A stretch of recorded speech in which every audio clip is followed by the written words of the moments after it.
they're getting ready in the Metrodome, and get used to this scene because you'll no doubt, depending on the Twins do, see it all night long. You know, there is no game in baseball more important than Game 7 of the World Series, and no one knows that more than Jack Buck, who has called so many of them, and Tim McCarver, who batted folks 300 as his Cardinal teams won 2 out of 3 Game 7s. I think he even stole a base in one of those games. Gentlemen, have a good game. Let the goosebumps begin, Mr. Buck. Yeah, thank you, Pat. It's going to be terrific. I just hope that little 7-year-old girl who sang the anthem doesn't do play-by-play. No, wasn't she terrific? I'm telling you. She was terrific. Folks, we've been wrong. We kept saying this series can't get any better, and it got better and better and better. And now here we are with this game to mark the end of a glorious baseball season. And Jack, so many vivid memories of the first 6 games that we thought it appropriate to show some of the scattered pictures of the smiles we left behind.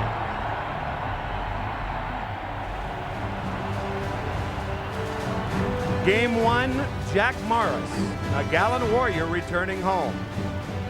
Hats off. Game 2, when push comes to shove, a bad turn for Atlanta. Game 3, Rick Aguilera, the pinch hitter. Later, Game 3, a force emerges in Mark Lemke, driving home the winner. Game 4, the violent collision of Smith and Harper.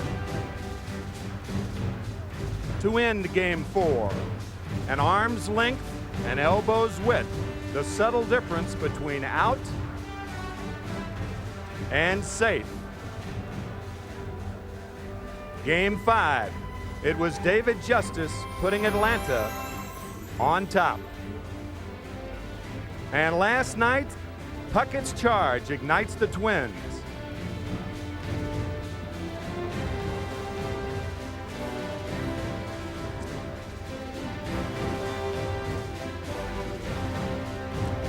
And Homer Hankies were aptly named last night, Jack. And we just know that something will happen tonight to take its place with those pictures you just saw. We're close to game time. Let's join Jim Cox. All right, thank you, Jack. Perfect pitching matchup. Can you believe this? Jack Morris and John Smoltz. Jack Morris with John Smoltz, boyhood idol. Minnesota signed him to pitch big games like this. Atlanta traded for Smoltz to do the same. They'll have a big influence on who wins this game. The warm-ups are over with. The palms are a little sweaty. They're going over their little checkpoints. Few hours we're going to celebrate, see which team wins. These guys have been thinking a lot of thoughts since they warmed up. Backyard games, boyhood dreams of pitching Game 7. And when it's all over and the champagne is kind of dried off, there's one thing they're playing for, and that's this ring. More than anything else, a ball player wants that. Morris and Smoltz going to have a big influence on who wears it after this one's over. There are the Twins on the field with Jack Morris taking his warm-ups. He certainly has had more experience than John Smoltz. But the two of them are just excellent hurlers, both at a very, very strong position with regard to the season. They've been pitching very well as of late. And we're ready for this one to start unwinding. Lonnie Smith will be first up. Feel like we've died and gone to 7. That's what we've done. Boy, that's exciting for everyone involved. Lonnie Smith with a handshake to the catcher, Brian Harper, a former teammate of his. And here he is from Highland Park, suburb of St. Paul. Jack Morris, hometown boy, makes good. First pitch. Ball 1. Smith has had 3 hits, and he's had 4 hits, and 3 of them have been home runs.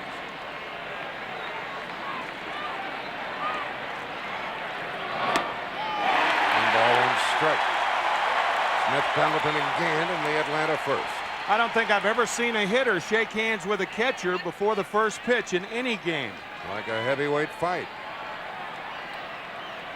It was an unusual occurrence.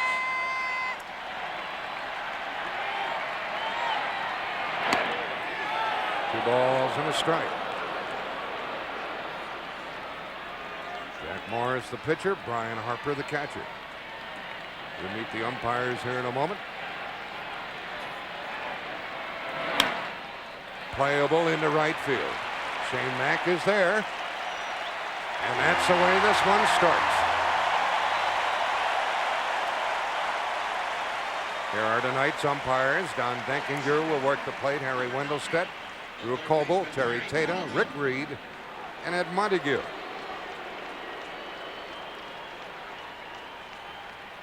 This is the crew chief, Don Denkinger. And he will be scrutinized here this evening. Everything that occurs on this playing field is under quite a microscope. Pendleton has been hot with the bat. He's had 10 hits in the series. He homered here last night, his second home run of the series. Ball one to him. Terry 6 for his last 7. He won the batting title this year, the first Atlanta Brave to win a National League batting title since Ralph Garr did it in 1974. Out of play. Ralph Garr, by the way, still with the Braves organization. He was one of my favorites when he was with Atlanta. What a nice fellow he is. 1 ball, 1 strike.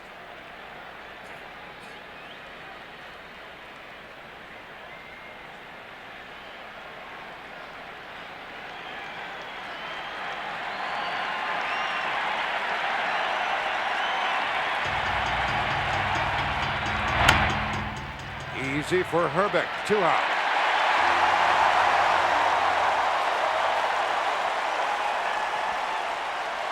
$55,000 plus here in the Metrodome.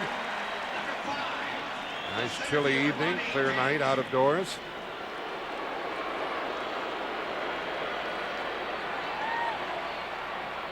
And Ron Gant stands between Jack Morris and a perfect first inning. Gant with no home runs in the series. He has 8 hits. He hits everything hard.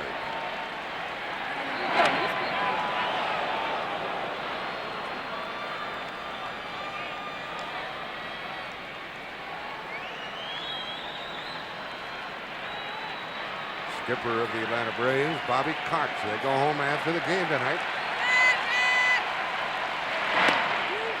Will it be a triumphant trip? Tom Kelly is the skipper of the Twins. He won it all in '87. And had to win Game 7 here against the Cardinals to accomplish that.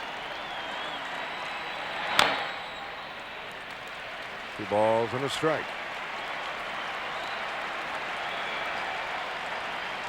Pat O'Brien mentioned in the early going, Morris won 2 games against Toronto. He was the winner in Game 1 of this series. Then no decision in Game 4. So he's pitching in Games 1, 4, and 7.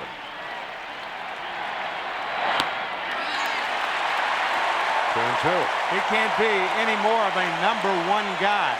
He started the first game of the season for the Twins. He pitched in the All-Star game. He pitched the first game of the American League Championship Series. And he pitched the first game of the World Series. He won all 4 of those games. And he is 6-1 in postseason play during his career.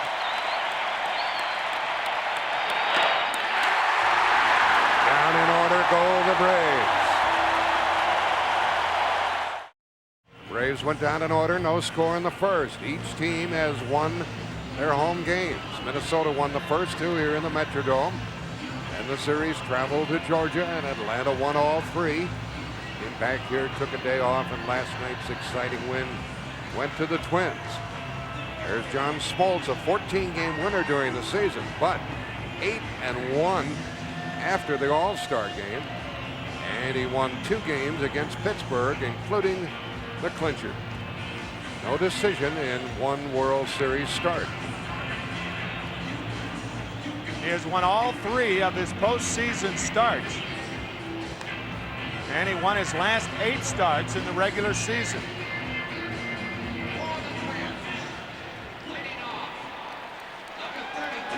First batter, Dan Gladden.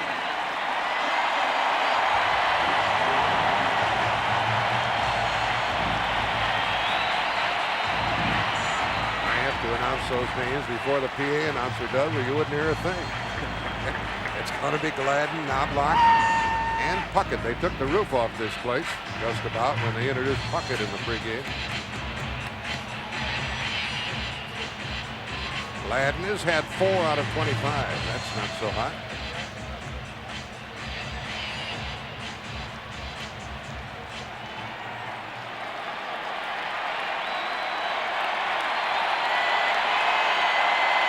We'll see how John Smoltz gets along. Greg Olson has caught each game of this series. And he was a strong performer down the stretch for the Braves. Pulled an Iron Man act.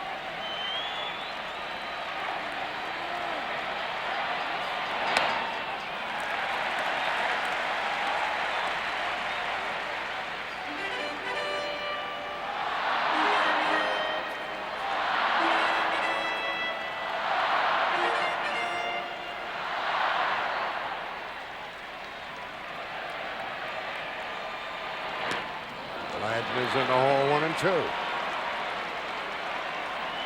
2 unhittable sliders for 2 strikes to Dan Gladden. Those are sweeping sliders from Smoltz. He pitched 7 innings in game 4. Braves won that game. He didn't get the win. Out of play. 1 and 2.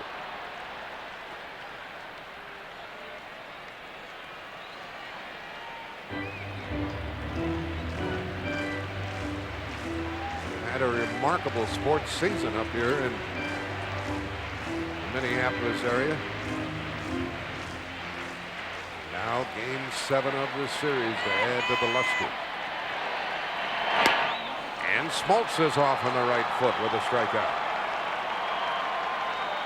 There have been 5 previous series in which the home team won each of the first 6 games. But in only one of those 5 series did the home team win game 7, and that was the last World Series here in Minnesota, won by the Twins against the Cardinals, game 7 in the Metrodome here. Batting is Chuck Knobloch.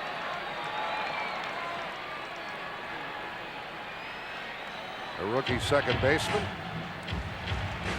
Had a couple of runs batted in this series. 7 base hits.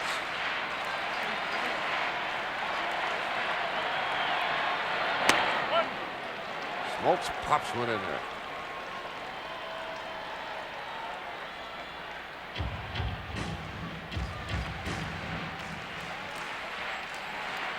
Smoltz first put on the Atlanta uniform in '88 for a few games. Popped him up for an apparent second out, and who wants it? Somebody better catch it. There's the second out with Justice making the catch. It looked like Lemke was going to go to it, then Gant gave up. There was a momentary pause there, wasn't there, Tim? Yeah, I like that qualifying word, apparent. I think that's appropriate for a visiting team in this ballpark. We saw Brian Harper lose one last night. Or Brian Hunter, I beg your pardon. Well, they applauded long and loud last night for this fella, and they're doing it again. Kirby Puckett.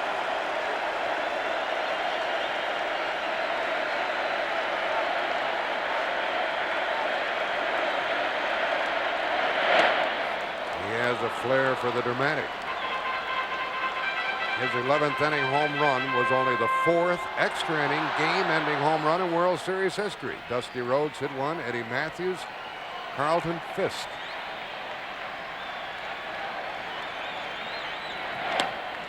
Strike 2 on Puckett. Dusty Rhodes against Bob Lemon back in 1954 when the Giants swept the Indians. Eddie Matthews of Milwaukee in the 1957 series off Bob Grimm. And then everybody knows about Carlton Fisk home run against Cincinnati in game 6 of '75. Back to John. No runners in the first. No score, top of the second. Tim, you referred to that unhittable slider by John Smoltz. When you're all pumped up in a game like this, you get a little more fastball. behind that slider. A little more velocity, a little less break, and I think that's what the Twins hitters saw a lot of in the bottom of that first inning. And he threw some nasty pitches indeed. Now it's Morris pitching to David Justice. Hit it hard, but right at Puckett, and it plays in front of him for a first base hit of Game 7. Had to play deep with Justice up there, and David gets his 7th hit of the series. Well, we've talked about Kirby Puckett. If he has an Achilles heel, it is playing a little bit too deep. And I think he gets in the habit of doing that here at the Metrodome to try to cut down on gap base hits. But that ball normally is caught, but because Puckett was so deep, it falls in front. For Justice, it kind of makes up for the ball that just missed being a home run last night. And these Braves did hit into some tough luck. Here's Sid Bream. No runs batted in the series, and ball 1 to him. Tommy Lasorda referred to Jack Morris and how the hitters of the Atlanta Braves should either try to get ahead of Morris or hit early in the count. By doing that, you don't allow him to throw that split finger fastball. He usually throws it when he's ahead in the count. So if he throws that fastball over for a strike, you want to put that ball in play instead of trying to hit the splitter. He throws that about as hard as he does his fastball. Ryan Harper gets some help from the dugout. Justice is a threat to run.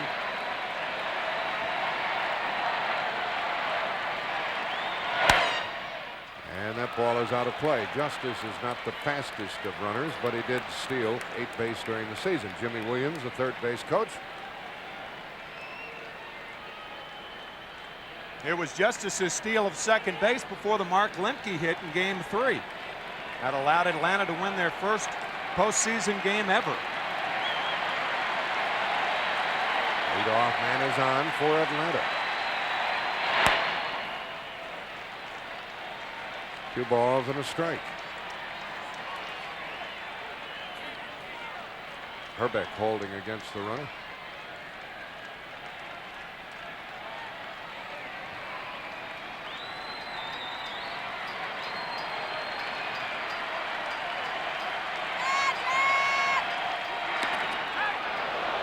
Got to be rather close. Combination of Jack Morris and Brian Harper, a good combination on which to run. 15 wild pitches led the American League, and Jack Morris had no pickoffs on the season. Almost had one there. Justice has shortened his lead. There he goes. And the runner will advance as Knobloch couldn't get it out of the glove immediately and had to go to first base for the first out of the inning. I think Dave Justice pulling an Edwin Moses. He looked like a high hurdler going over that ball, and I think that upset the rhythm of Chuck Knobloch. Watch Justice hurdle this ground ball, and Knobloch, I think, caught it a little in the heel of the glove, couldn't get it out cleanly, and had to go to first base. That's an Edwin Moses form, isn't it? Good form by Justice, and good for Atlanta that they started the runner, or with Green running, that would have been a double play. Hunter is up. Ball 1. Bryant 3 out of 17.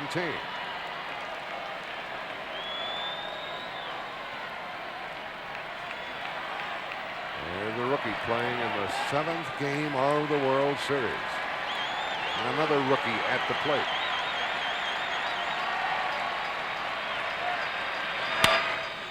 And that's just foul. Well, that's the way it went all last night for Atlanta, wasn't it, Tim? Well, he hit that ball off the end of the bat, but Atlanta did hit an awful lot of balls hard last night, either at Twins players or just foul. You mentioned the David Justice foul ball that was really crushed, about a foot foul. And then Terry Pendleton, his second time up, just missed an extra base hit.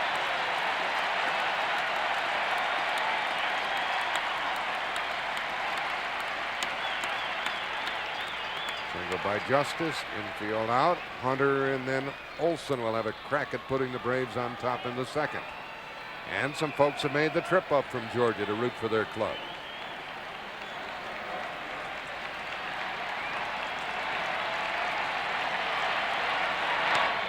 They haven't had a winner since the Braves moved there. The last Braves team to win was the '57 group. That's Eddie Matthews, Hank Aaron, Joe Adcock, Frank Torrey, Dill Crandall, Red Chambers, Johnny Logan, Andy Pafko, Bill Bruton. That was a terrific team. And the pitchers were Spawn and Burdette and Buell. Lou Burdette won 3 games in that series, and it was Lou Burdette who lost the decisive game in 1958 to the Yankees. The Yankees trailed 3 games to 1, and then they came back to win the last 3 games against Milwaukee. That's when the Braves were in Milwaukee. 2-2 to the batter.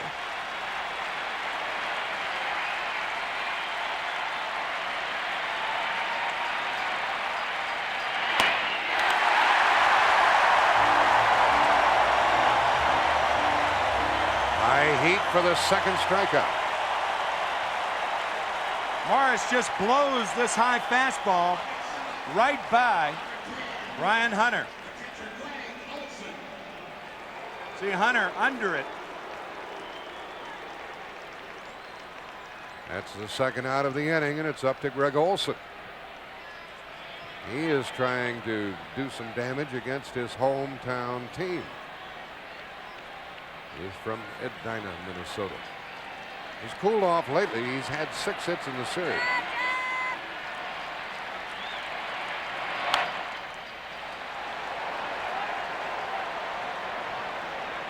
You would think after the World Series that Greg Olson would just drive home and stay, right? Wrong.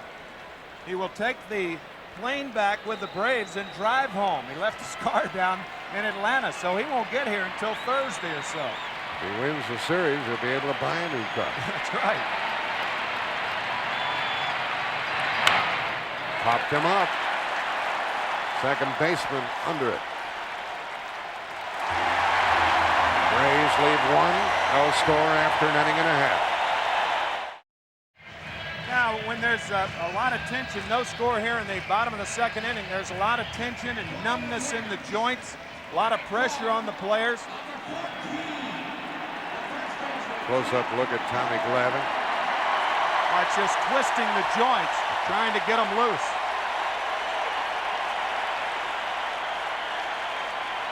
Here's Kent Herbeck to start the home second. He is 0 for his last 13 in the series.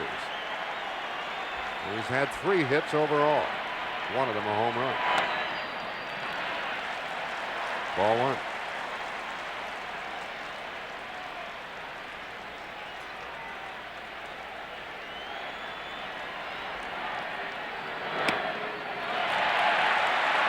It'll be Herbeck, and then Shelley Davis, and then Brian Harper.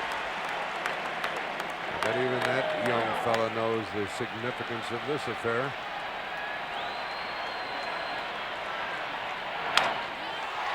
Into short right, and Justice has it. 4 in a row, retired by the Atlanta hurler. Strange things happen in World Series back in 1924, Game 7, a 12-inning game. And who was in the game? Walter Johnson. He entered the game in relief in the top of the 9th inning, and the Washington Senators won in the bottom of the 12th, 4-3 over the Giants. Tommy Lasorda talking about using everybody. Well, there's a pretty good example. It's been going on for a lot of years. Including Glavine, whom you saw a moment ago. He could be used for a hitter or 2, Bobby Cox told us. Here's Davis. Chile has had 3 hits. 2 of them home runs. He's the designated hitter.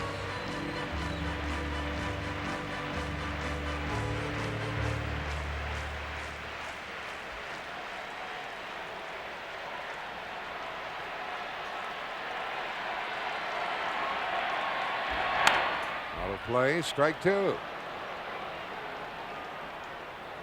And happy to see that John Smoltz, as young as he is not letting this situation bother him. Only 23 years old, he came to the Atlanta Braves for Doyle Alexander from Detroit. Signed with Detroit in 1985, and after 2 lackluster minor league seasons, he has really blossomed for Atlanta. 1-2 to Davis. Said 23. He's 24 years old. He started this season 23. Part of the young Atlanta Braves pitching staff.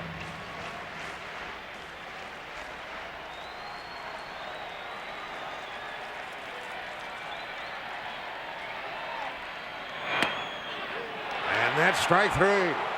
That's 5 in a row by Smoltz, 2 on strikes.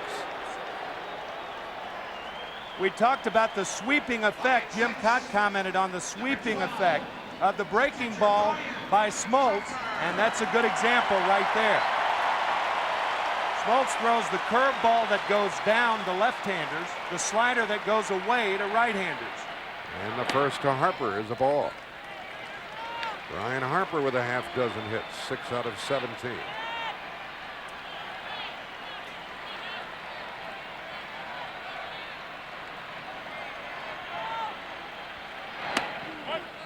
One and one.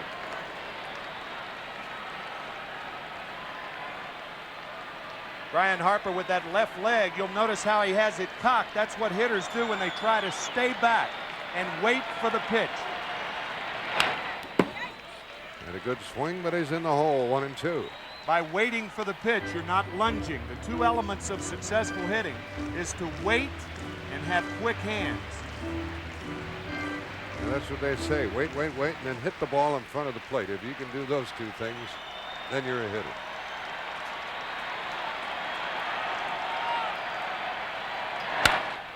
First hit for the Twins.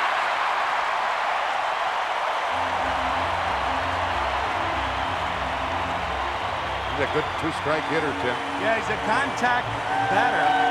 Struck out only 22 times this year. We have seen him time and time again do well with 2 strikes, and that a good pitch by Smoltz, but better hitting by Harper.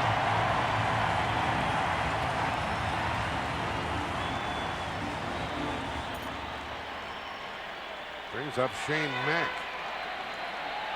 Mack hit .310 during the season. He's cooled off in the series with only 2 out of 19.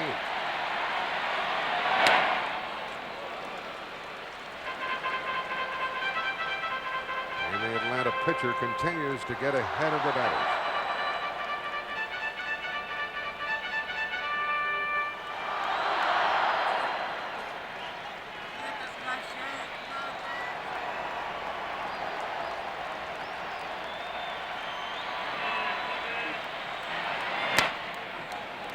Ball, 1 strike.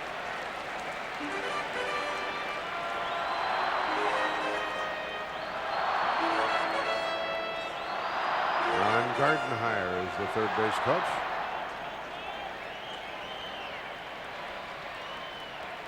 Harper not a fast runner. Boy, Smoltz has made some dandy pitches in the early going. Wayne Terwilliger over at first base. Wayne Terwilliger played for about 18 years in the major leagues, primarily with the Washington Senators, and his top salary was $11,000 a year. And here you may get the upwards of $130,000 a share for the winning team tonight. 2 and 2.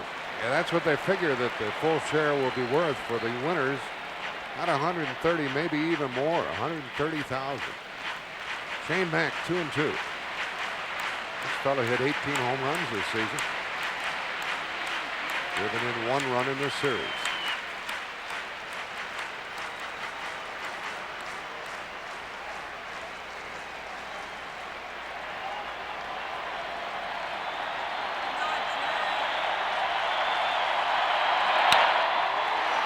Up the middle, and Harper will stop. So 2 hits by the hitters, each with a 2-strike count.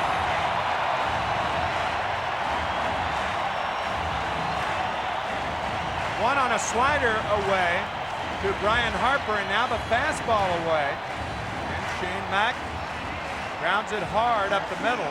Harper elects to stop at second base because there are 2 outs.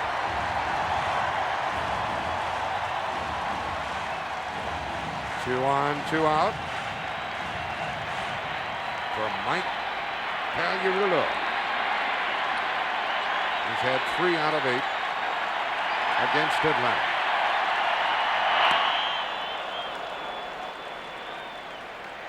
Last time these two guys faced each other, Pagliarulo hit a solo home run in Atlanta.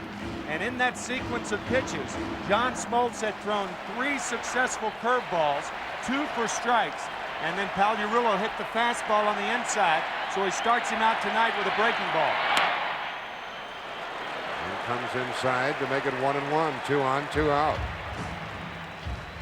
Brian Harper is at second. He's singled, and Shane Mack at first.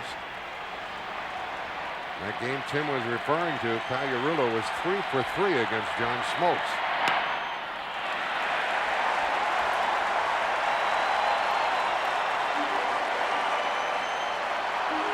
No score in the second of Game 7.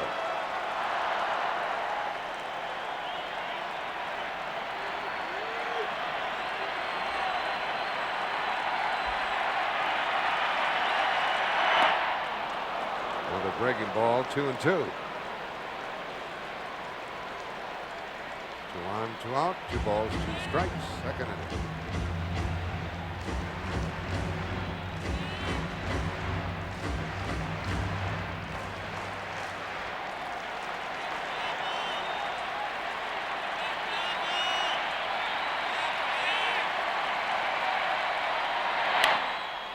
That ball is fair. Green to Smoltz, and we have a scoreless 2 innings as the Twins strand 2.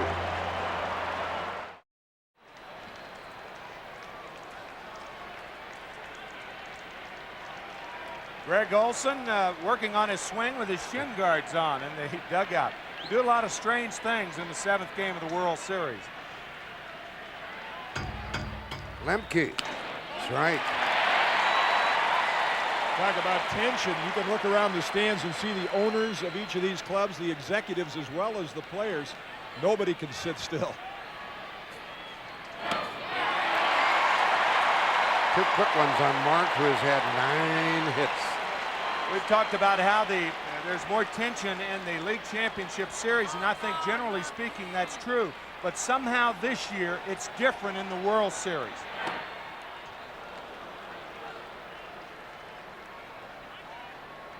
John Schuerholz, the general manager of the Atlanta Braves, his first year.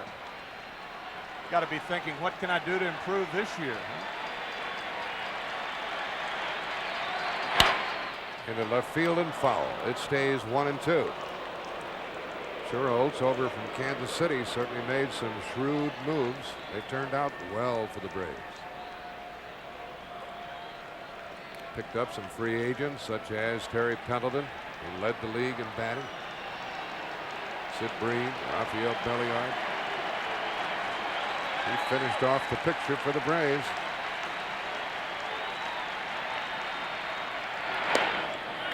Two and two. Lemke, Belliard, and Lonnie Smith in the third.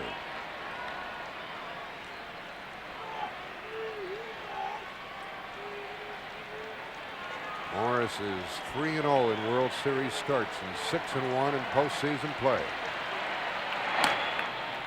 3-2. It was strike 2. 0-2.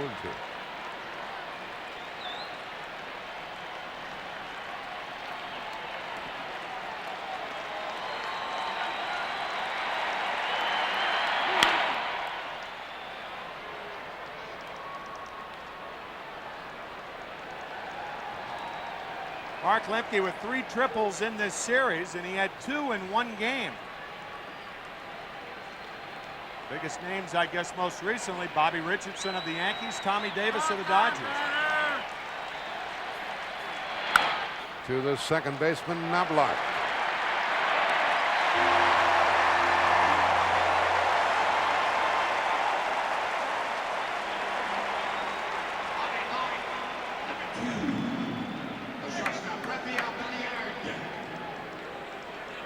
Braves have 1 hit in the game.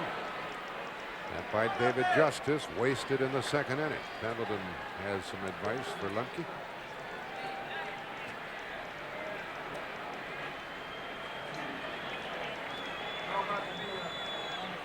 Belliard is up.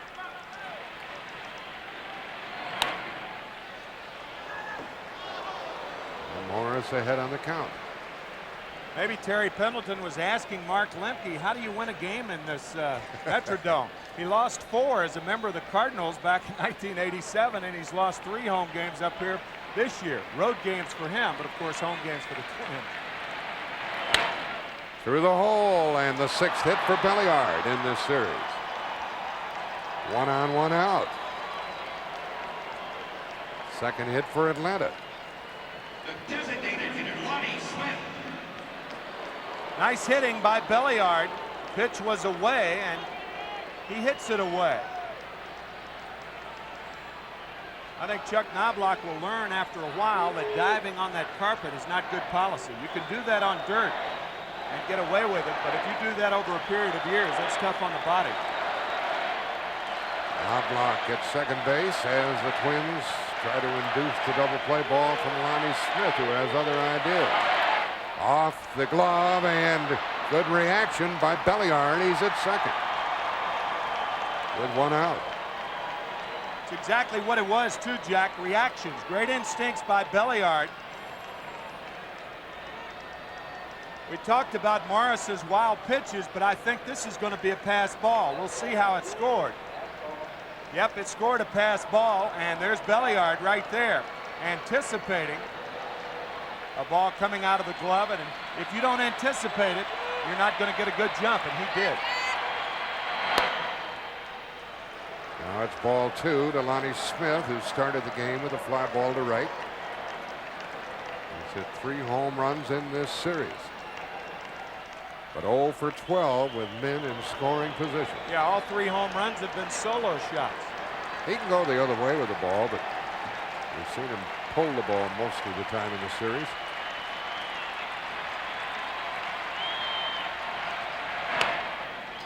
That's ball 3. 55,000 plus here at the Metrodome in the Twin Cities. No score, top of the 3rd. Runner at second, 1 out. Game 7. It's all over when the curtain comes down on this one.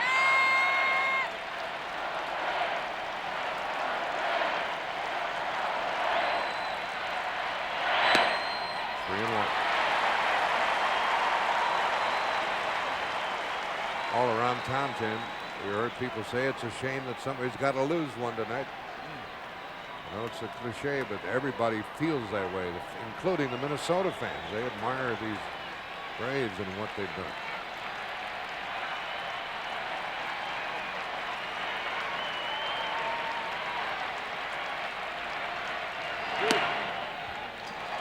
Lonnie Smith joins Rafael Belliard on base. Well, how do you win a game here in the Metrodome? Pendleton wants to know. You do something with men on base. Belliard at second, Lonnie Smith at first. Pendleton grounded out to first his first time, and he has driven in 3 runs in the series. Has 2 homers. Has 10 hits.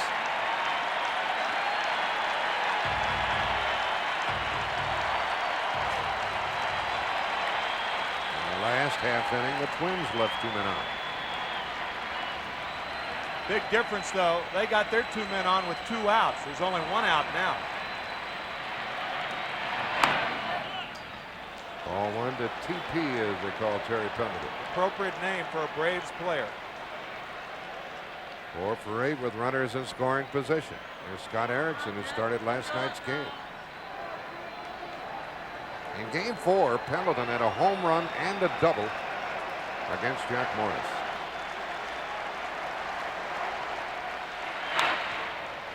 One ball, 1 strike.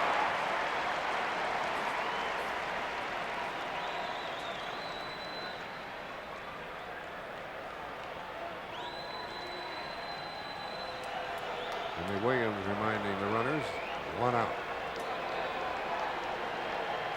Rick Aguilera on the bench. It'll be a while before they will use him, if at all, tonight.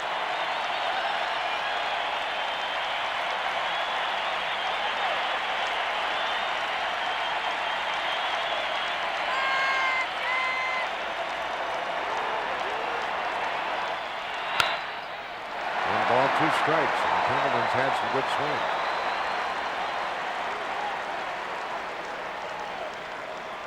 You can cut it with a knife here, folks.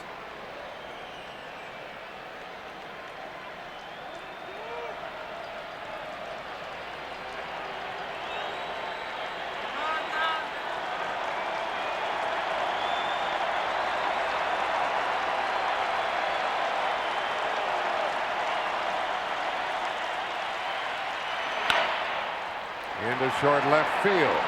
Gladden cruises to it. 2 out. They got a tough one there. 2 on, 2 out.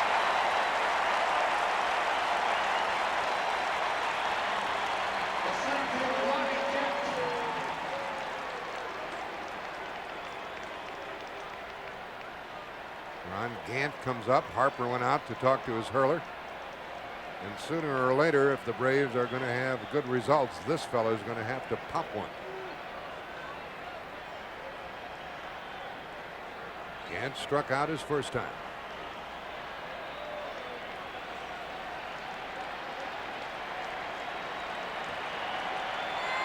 He's a first ball fastball hitter.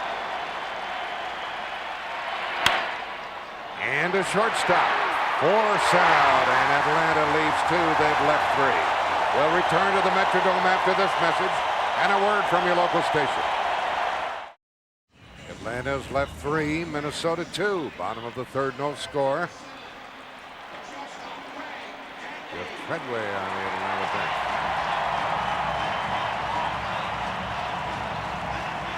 Greg Gagne leads it off. He's batting in the number 9 spot. Has a home run among his 4 hits.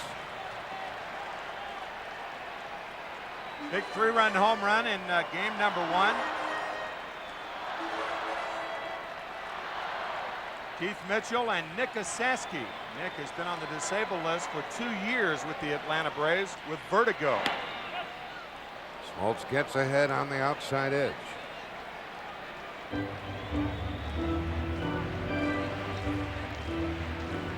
Smoltz has allowed 2 singles.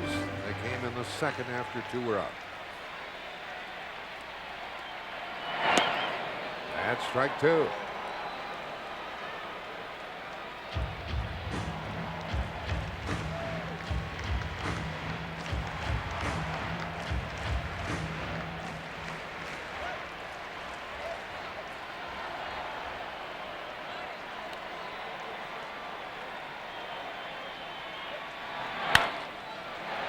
Pendleton scoops. 1 out. Let's go back 31 years and take a trip to Old Forbes Field in Pittsburgh. This one, in typical fashion, was going right to the wire. Here's a swing and a high fly ball going deep to left. This may do it. Back to the wall goes Berra. It is over the fence, home run. The Pirates win. Ladies and gentlemen, Mazeroski has hit a 1-0 pitch over the left field fence at Forbes Field to win the 1960 World Series for the Pittsburgh Pirates. And a foul ball off the bat of Gladden. That is the only home run that has ever ended a World Series.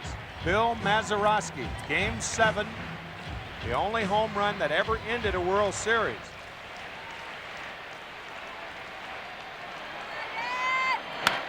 Out of play, strike 2 to Gladden. We've had some games here that ended abruptly, haven't we? Yeah, Tim? this has been a rather unique World Series in which the winning run was driven in on the final pitch in 3 different games. That's the first time it's ever been done. Lemke drove in Justice in game 3. And then a Willard sacrifice fly plated Lemke in game 4. And then last night, Kirby Puckett with an 11th inning home run. Leadoff man has been retired in the 3rd. Gladden hacking away, and it stays 1-2. Tom Kelly.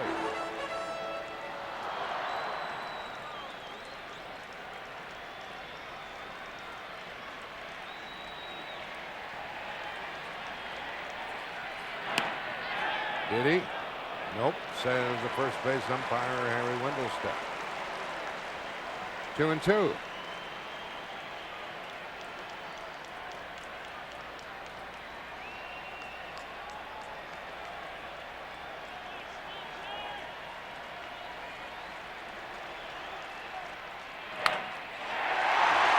He'll get more than one.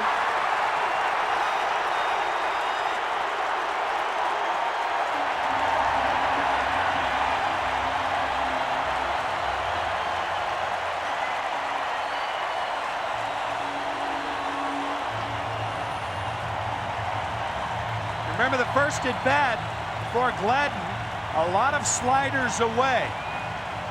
Smoltz gets ahead of Gladden and tries to come back with a slider, and he hangs it in the middle of the plate, and Gladden does the rest. He narrowly averted the strikeout on the half swing. Came back with a one-out double. Knobloch, and then Puckett will have a chance to put the Twins on top in the third. Knobloch fly to right his first time.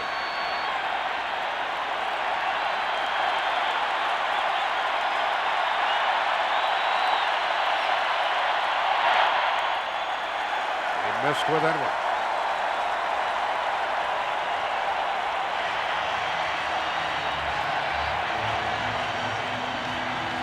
Knobloch has driven in 2 runs in this 91 series.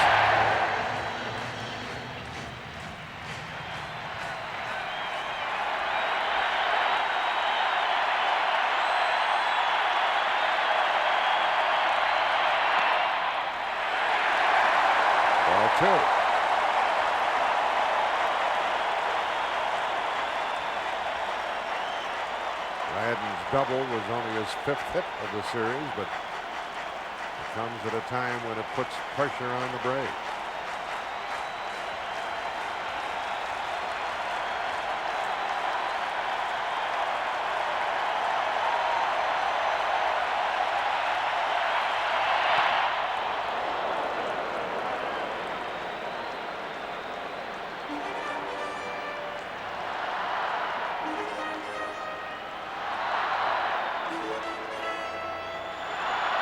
I think Tom Kelly was talking to Dan Gladden to keep an eye on Knobloch.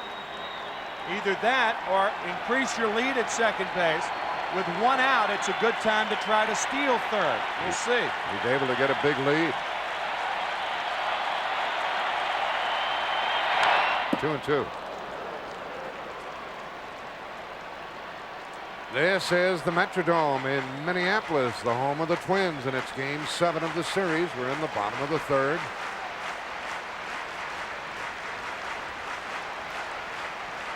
Runner at second base, 1 out. Tim McCarver and Jack Buck with you, and this is the last baseball game of the year. The center of the baseball universe, the Metrodome.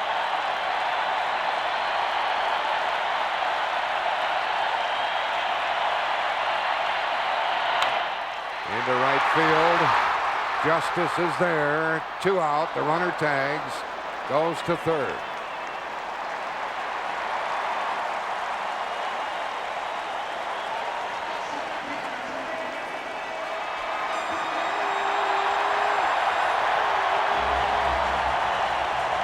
This may seem like a harmless out, but it does push Gladden to third base. And the one thing to keep in mind, we talked about the wild pitches of Jack Morris.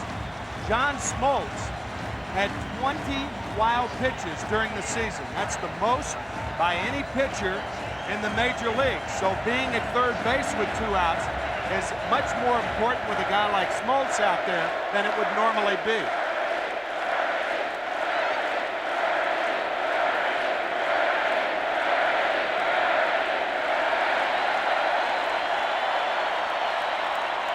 Is he a popular man here? Puckett ran back to the pitcher his first time.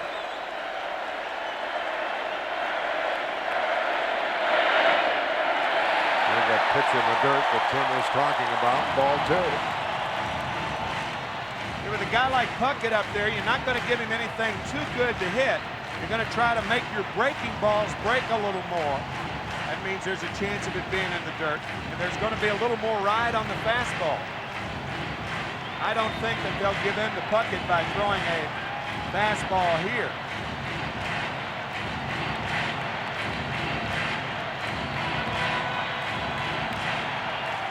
And I wonder if Puckett can get a hit after Pat O'Brien woke him up so early this morning to do an interview. Runner at third, 2 out.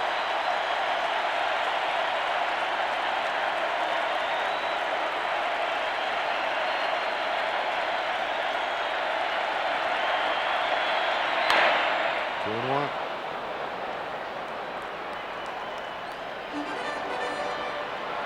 Usually, Tim, you get to an exciting game. Once the game starts, everything settles down and everybody's relaxed. Not tonight. Not this one, no. Not tonight.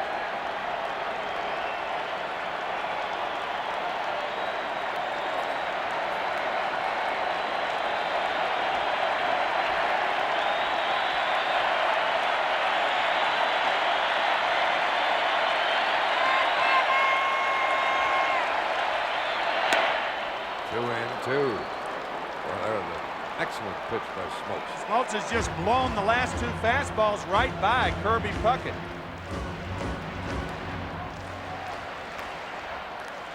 See what they go with, he and catcher Greg Olson, what they call here with the count 2-2. It's going to be the slider. We have 6 more innings to go of torture and pleasure. Morris ready to pitch to David Justice.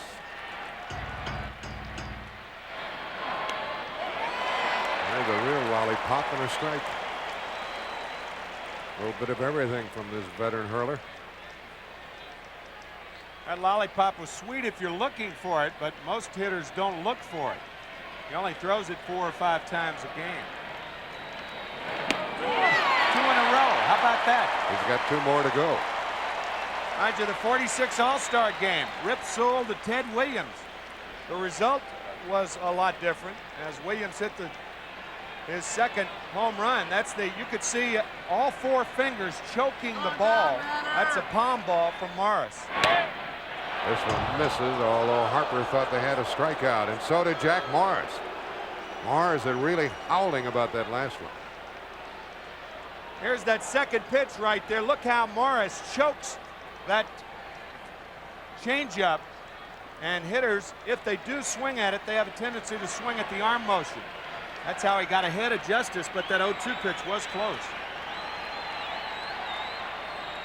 And he gets him out. And that for Jack Morris, his 3rd strikeout. We'll hear from Jim Cott. Well, from field level, watching some of those close pitches and the facial reactions from both Jack Morris and John Smoltz, it's pretty evident. Not pleased with Don Dinkinger's strike zone, but that's customary. He's not known in the American League as a pitcher's umpire. Very tight zone. David Justice wasn't pleased with that fork ball from Morris either. Here's Bream to the opposite field, chased by Gladden. He's there. Fair ball, 2 out. That off-speed pitch from Jack Morris, we clocked at 63 miles per hour. That, of course, the palm ball, big disparity between that pitch and his split-finger fastball. Kitty, is there anybody who throws a fork ball any harder than Morris in the American League? I don't think so, and I think that's one of the big differences. Atlanta is seeing pitchers like Morris and Tapani, who doesn't throw quite as hard with the hard fork ball. Hunter, ball 1. I guess Mike Scott, when he was healthy, was comparable to the way Morris throws his. Brian Hunter struck out in the 2nd. Jack Morris having no difficulty here in the 4th.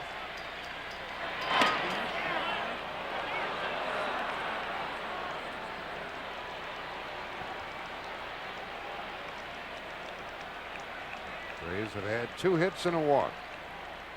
Hits by Justice and Belliard, a walk to Lonnie Smith. Well hit into the gap, and Gladden can't catch it. And a 2-out double for Brian Hunter. Hunter gets his 4th hit of the series.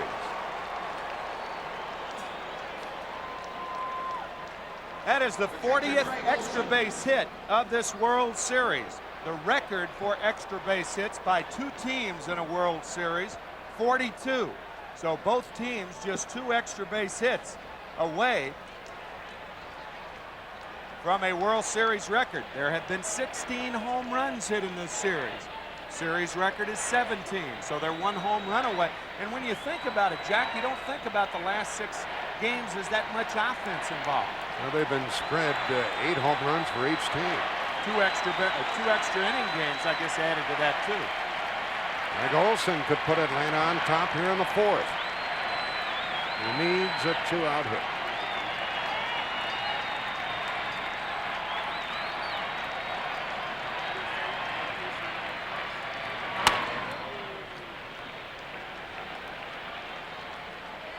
Olson has 6 hits, 5 walks. He's driven in 1 run in the series. And he gets so many chances in the game. He's had a leadoff single in the 2nd. Got 2 on with 1 out in the 3rd. And this is a 2-out opportunity.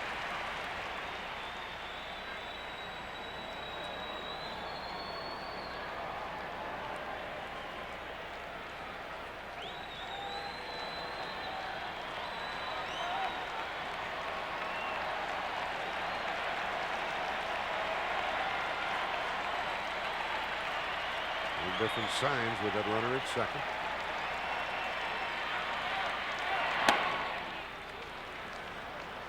Two and 1.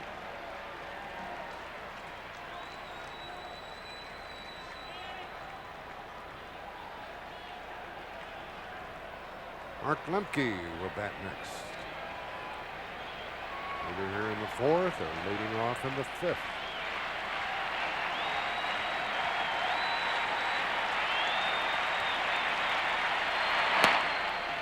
Three and 1. Mr. Morris is not very happy. And I think he believes he should be getting more calls than he's been getting.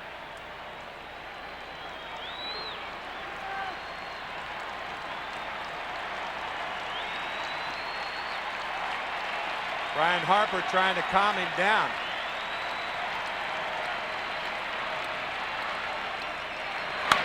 Out of play, 3 and 2.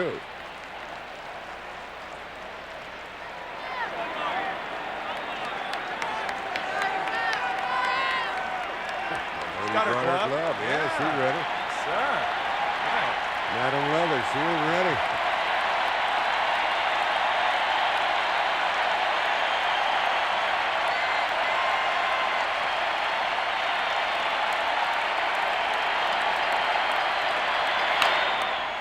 Still 3 and 2. There's a lot of hitting room up the middle with Olson batting. Hunter running the bases at 2nd.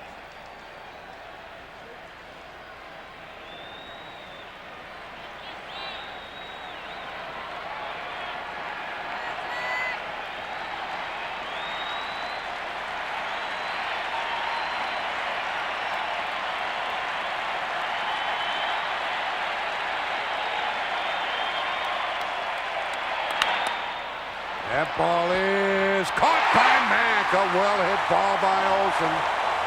And we're still scoreless, and now Atlanta has left 4.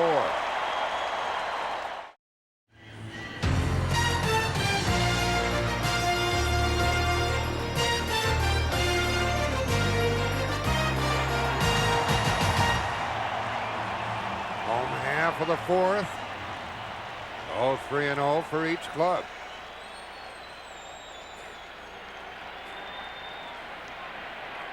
Tension fills the park.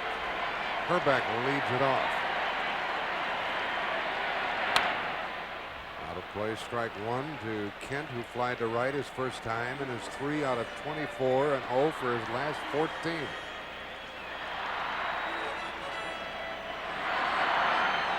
But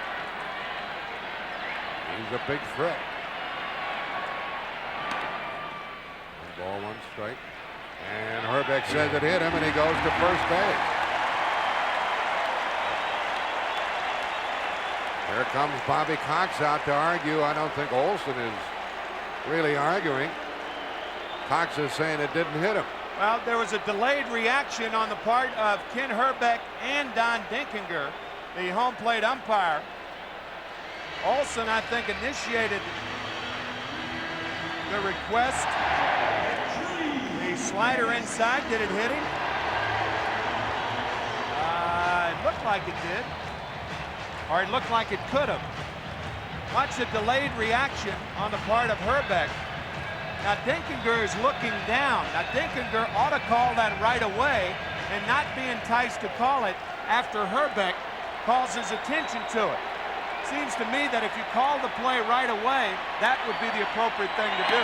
You can't let a hitter talk you into thinking that that he was hit by the pitch. Judging by the way Olson and Smoltz reacted, you would have to say it did hit him, right? I thought Olson questioned the call. Yeah, that's exactly right. I thought he questioned the call, and then Cox came out. I think that's what brought Cox out of the dugout. In any event, the leadoff man is on for the first time in the game for the Twins, and Chili Davis has a 1-1 count. Number one, a pitcher can't tell whether it hits him or not. The catcher can, and the catcher, what he determines is whether the ball changed directions or not. If the ball changed directions, then it hit him. If it didn't change directions, it didn't hit him.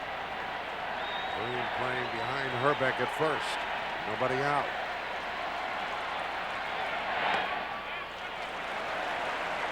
Two balls and a strike. Herbeck is happy to get on base any old way. He's been for his last 14.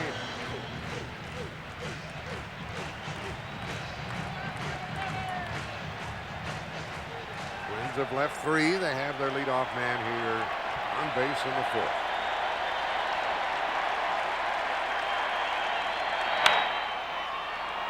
Here comes Hunter from deep left. 1 out. We talked about the 1924 World Series. Well, in 1926, check this out. With 2 outs in the bottom of the 9th inning, Babe Ruth was caught stealing second base, and that not only ended the game, it ended the series. And that gentleman right there, his name is Pat Olson. He's 90 years young.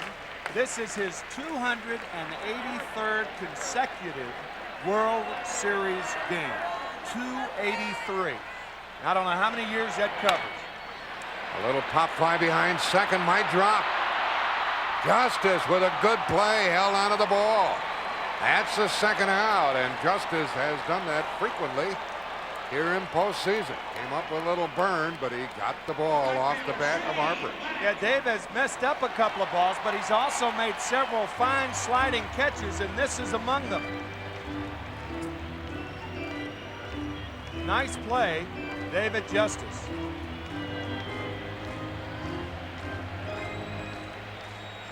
Now there are 2 out with Herbeck still at first.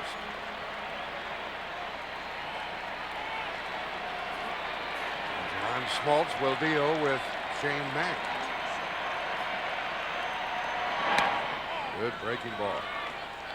The baseball field where Chuck Knobloch, the Twins' second baseman, played down in Texas A&M, by the way, is named after Pat Olson, that 90-year-old gentleman that you just saw.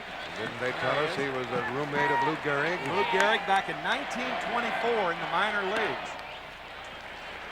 Can you imagine that? 283 straight World Series games. That's a baseball fan right there. What a great face, huh? Look at that. Great. Get that camera away. He's got his I think he's got his handkerchief waving the camera away. Herbeck hit by pitch. Davis flied out. Harper flied out. Shane Mack the batter. And has left 4. The Twins have left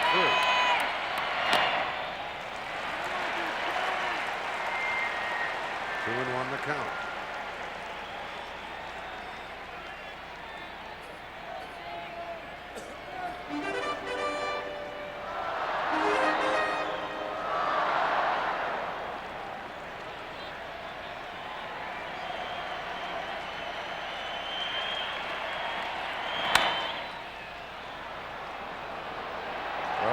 I think this game is going to be decided.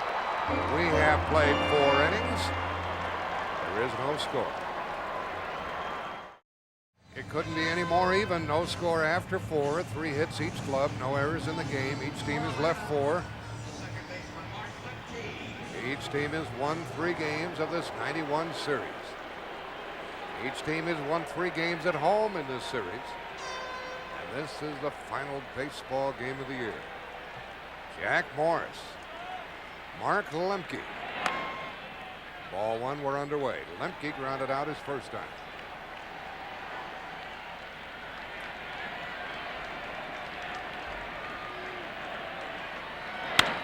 And another hit for the little guy. That is number 10 for Lemke. And it marks the second time in the game the Braves have put their leadoff man on base. And we're to the point where you would expect a bunt, Tim. Well, with Belliard coming up, it is a guarantee that Belliard will be bunting on the first pitch. I don't know if Bobby Cox will change it. Mark Lemke on with his 10th hit. Not bad for a 27th round draft choice. That's the 4th hit of the night for Atlanta. But never more than 1 per inning. Belliard singled his first time. He's a good bunter ordinarily.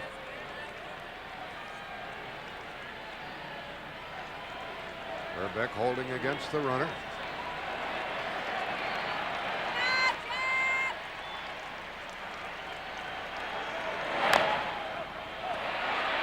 Play will be to first, and Herbeck takes the throw.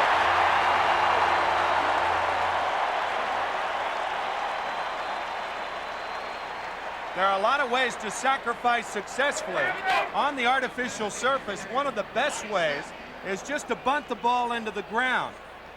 Look at the high hop that Harper has to contend with, and that's enough to get Lemke to second base. That ball looked like it was off home plate. Good bunt by Belliard. Now the Braves want something from their leadoff hitter with Lemke at second and 1 out. Lonnie Smith has flied to right and he's walked.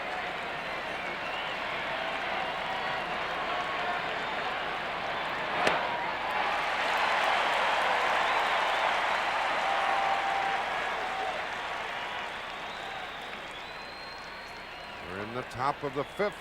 No score. Terry Pendleton on deck. But the man of the moment for the Braves is Lonnie Smith. And he bunts. And the play by Pagliarulo, safe. First and third, 1 out.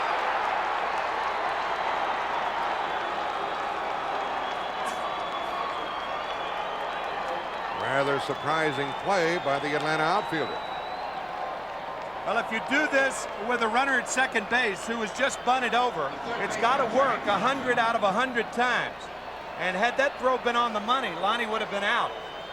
Ken Herbeck tried to make it work. The ball into the home plate side. Pagliarulo, a fine play. Lonnie Smith, a bunt base hit. So it's unusual, but it worked. No pictures, just numbers. We'll see what comes of it. As Harper talked to his pitcher. Lonnie Smith at first. This ball bunted awfully hard, but Smith down to first base in a hurry. And the throw just pulling Herbeck off the bag.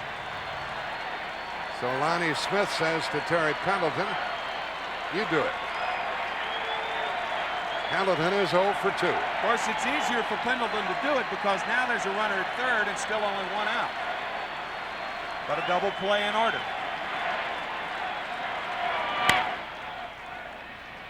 And strike 1, foul ball to Pat Corellis. Lemke started all of this consternation with a base hit. He was bunted down to second, advanced on the bunt single by Lonnie Smith. So if you're the infielders now, if you're the middle infielders, you say if the ball's hit sharply to me, we try for 2. If you're on the corners, first or third, a ball hit sharply to me, I go for 2. If it's not hit hard, I come home with the ball. Those are the thoughts in the infielders' minds right now.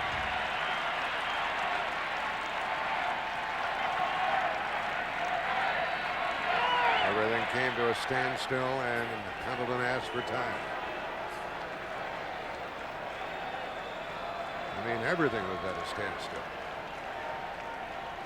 Jack Morris pitching to the National League's leading hitter of this year, Terry Pendleton.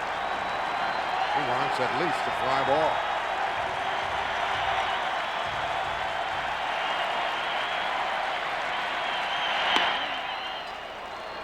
One ball, one strike.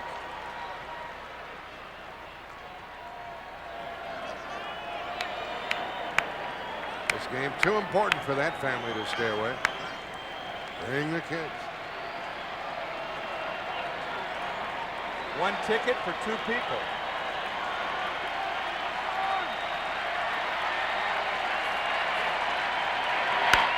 Popped him up for the second out. Shortstop wants it. And has it 2 out. So Pendleton leaves them.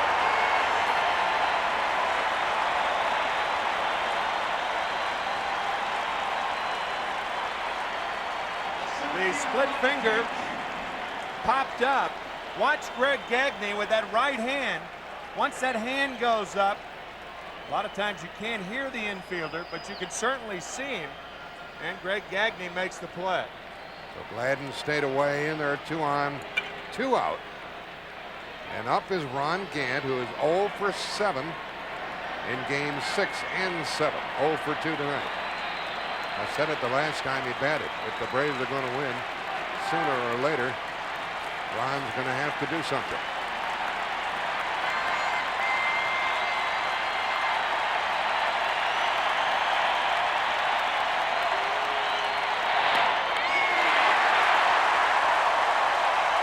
And this crowd hooting and hollering on each pitch. Braves have left 4. Have 2 on, 2 out. No score in the 5th.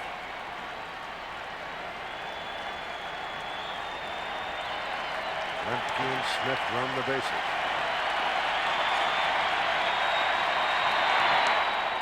One and one.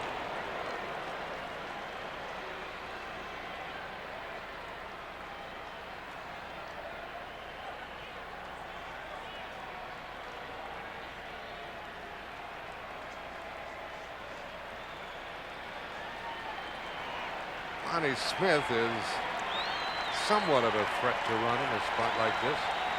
Well, with Gant the batter, I think they're going to give Gant a chance to drive the run home. I don't think Smith's going to run unless Gant gets 2 strikes on him, 1 and 2.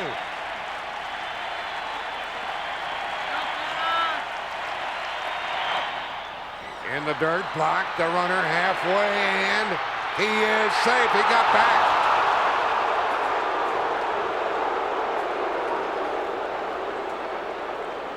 Pagliarulo tried to block him off the bag. That's a legal play.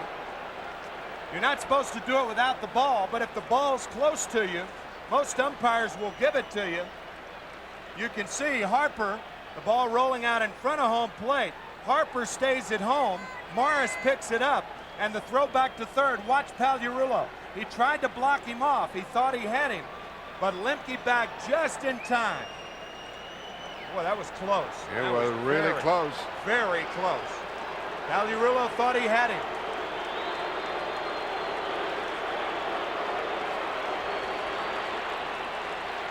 Count has gone to 2 balls and a strike to Ron Gant. First and third, 2 out, no score, 5th inning.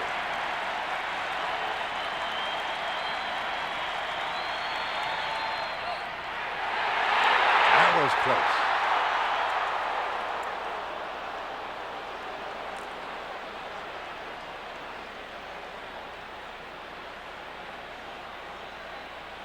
And just back. Really close. Looked like the tag was high by Herbeck.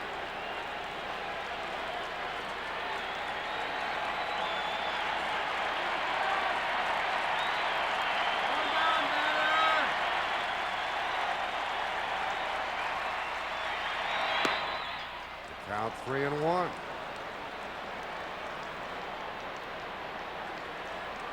One more look at Mike Pagliarulo, the third baseman. Lemke halfway. and he tries to get back. Look at the right knee of Pagliarulo. He drops down, but Lemke is clearly back in there. Good call. Now 3-1, and we'll see if Lonnie Smith leads from first.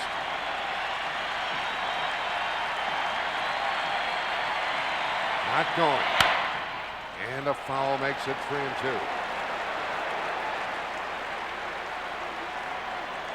This fella hasn't hit a home run since Game 3 of the National League Championship Series. The inside of Ron Gant's cap, it says, I will, I can, I am. That's his philosophy applied to baseball.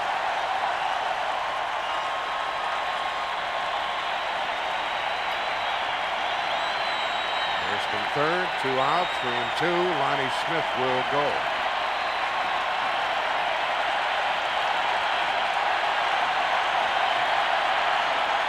Still a hold against him, and they might try a pickoff play. Runner going. Strike!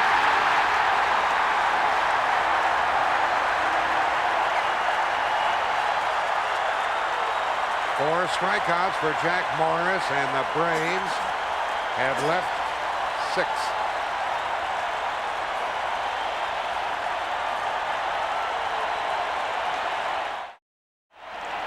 Jack Morris has blanked Atlanta for 5 innings on 5 hits. And John Smoltz goes back to work to pitch to the number 8 and 9 hitters. Now Urillo hitting 8th. He grounded out his first time to Sid Breen. Hits it deep into center. Gant back at the track. He's there, and he made the catch. Well, here's everybody's good friend Ernie Harwell with his World Series fondest memory. Favorite World Series moment was 1968 in St. Louis, 7th game of the World Series. The Tigers had come from behind, tied the series at 3 games apiece. Lolich and Gibson were tied up in a brilliant pitching duel, 0-0. Got to the 7th inning, the Tigers got 2 men on. Jim Northrup hits a fly ball to center field. Turns out to be a 3-base hit. The Tigers go ahead and win the World Championship of 1968.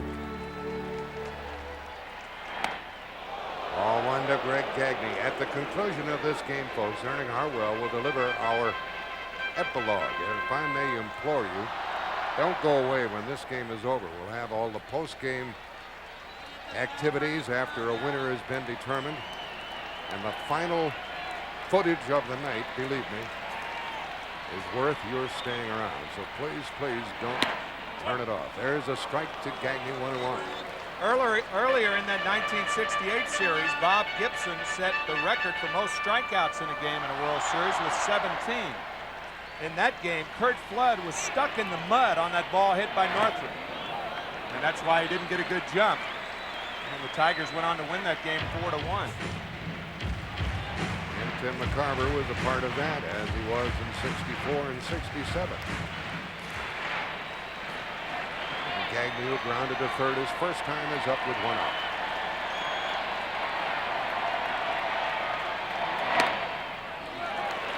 Doing 1. Now it's 3-1. 3-1. Gagne has a home run in this series.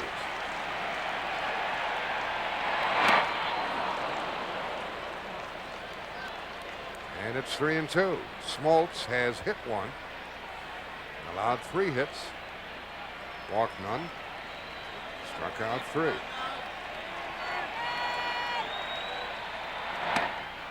And he gets another strikeout. That's his 4th. 2 gone in the inning. Dan Gladden struck out and hit a 1-out double in the 3rd. Up the middle. Nothing doing. His 2nd hit. And the 4th of the night for the Twins.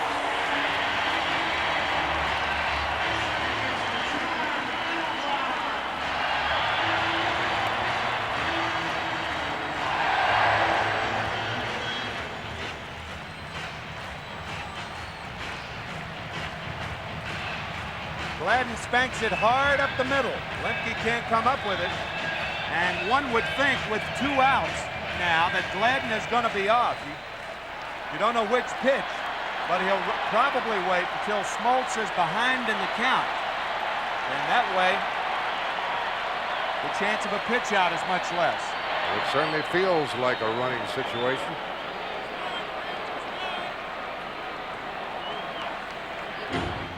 Gladden stole 15 bases during the season, was caught 9 times. Folks have run successfully against John Smoltz this year.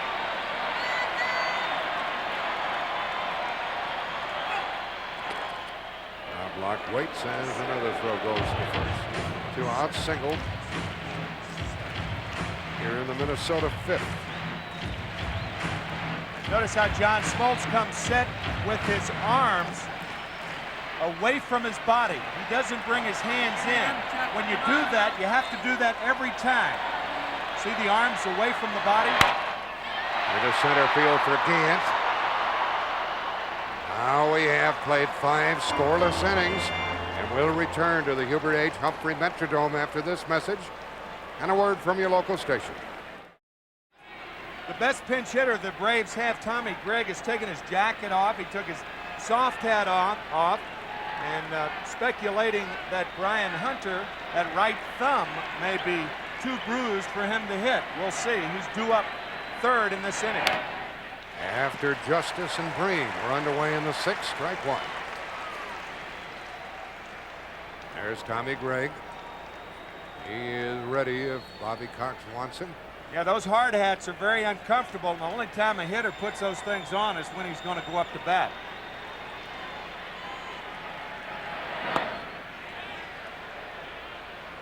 One ball, 1 strike. Justice singled leading off in the 2nd. And he struck out. He's had 7 hits and 2 home runs in this World Series.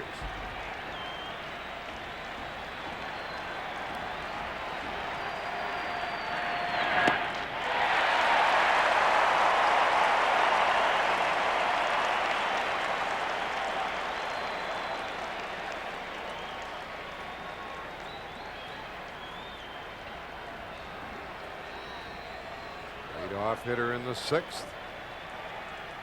Justice in the hole. Hits it to Herbeck. To the pitcher.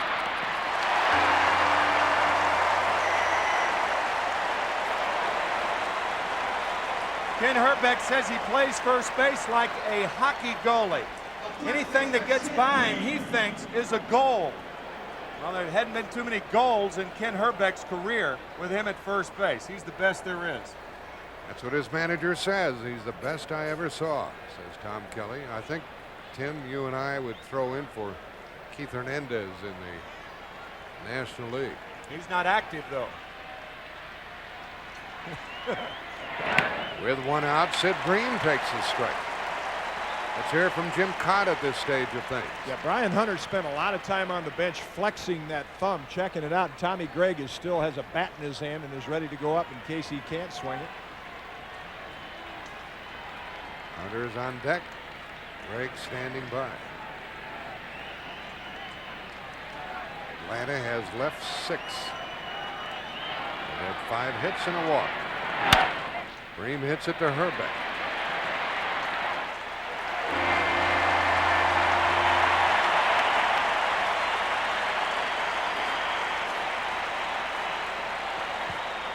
Bream 0 for 3. And Hunter will take his place at the plate. Bryant struck out in the 2nd. Doubled into left center in the 4th inning. Some people may not realize how much force a hitter uses when he swings a bat. There are a lot of tendons in the fingers and in the thumb, and you pull one of those tendons, and it's very difficult to hit.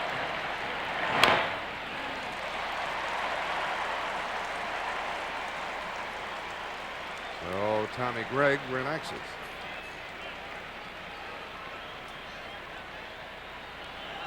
Two quick outs here in the 6th. Up, batter!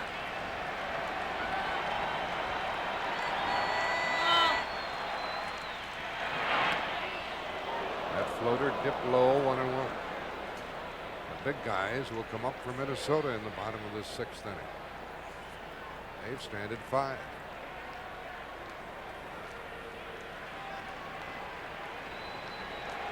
Hunter, 12 home runs during the season.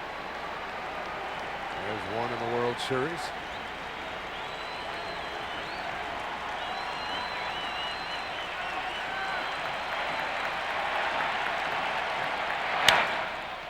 Into center field, Puckett coming. He's there. And the Braves have gone 6 innings without scoring a run. Puckett will lead it off. No score, bottom of the 6th inning, and you can see Brian Hunter in a great deal of pain. Watch him look at his right thumb. That was after making the last out at the top of the 6th. Hunter's still in the ball game, however. We'll see whether he hits his next time at bat. Well, it's still up to John Smoltz to hold these Twins. Puckett leading off. Kirby is wrapped back to the mound and struck out. You know what he did last night in the 11th inning. Lights out. 1-1. Smoltz has struck out 4, walked none, hit 1. Here's the final football score. The Redskins over the Giants by 4, 17-13. Redskins, the only undefeated team in the National Football League. New Orleans dropped 1 today. And at one time, the Giants led 13-0 in that game, but Washington came back and won it. This is Game 7 of the 1991 World Series. Bottom of the 6th. 2-2. Puckett, Herbeck, and Davis.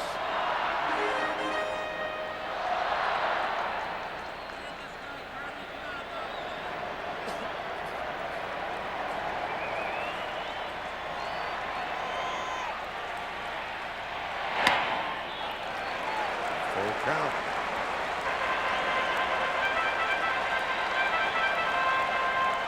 Only once have the Twins put their leadoff man on base in this inning.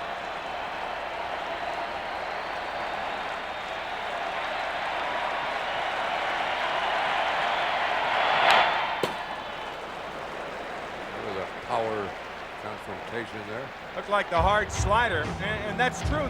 The slider is a power pitch. It is not an off-speed pitch. Most pitchers throw it almost as hard as the fastball. So when you talk about off-speed pitches, you usually don't include the slider.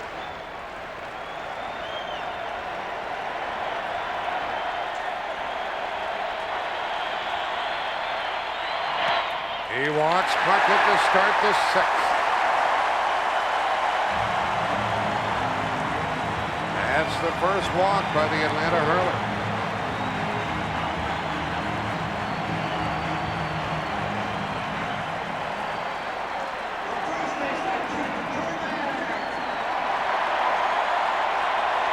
And Herbeck 0 for his last 14.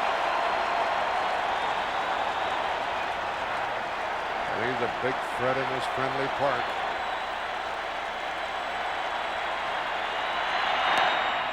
Did he go around? No. You know, a quick check of the regular season shows that Ken Herbeck had 3 sacrifice bunts this year, but you'd have to assume they were against left-handed pitchers.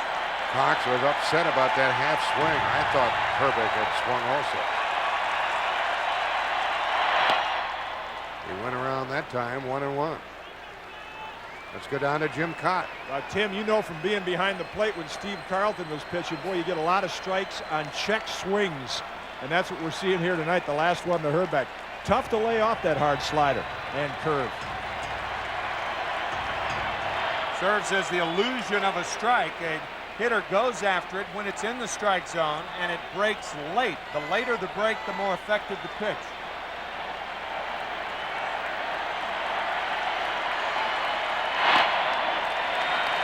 Two balls and a strike.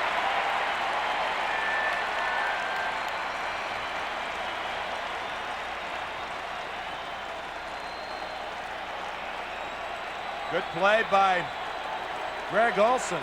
He goes at it the wrong way, but he comes up the right way.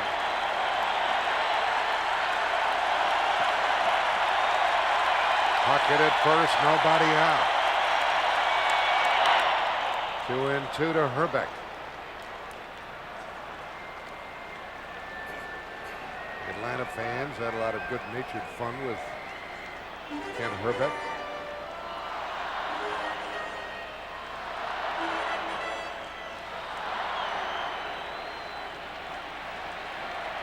Lead-off walk in this inning.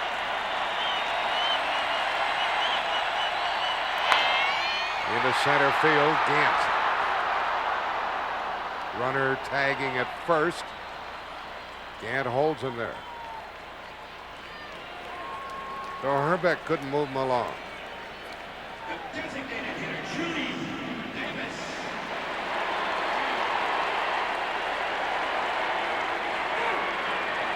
Herbeck has picked the wrong time of year to go sour.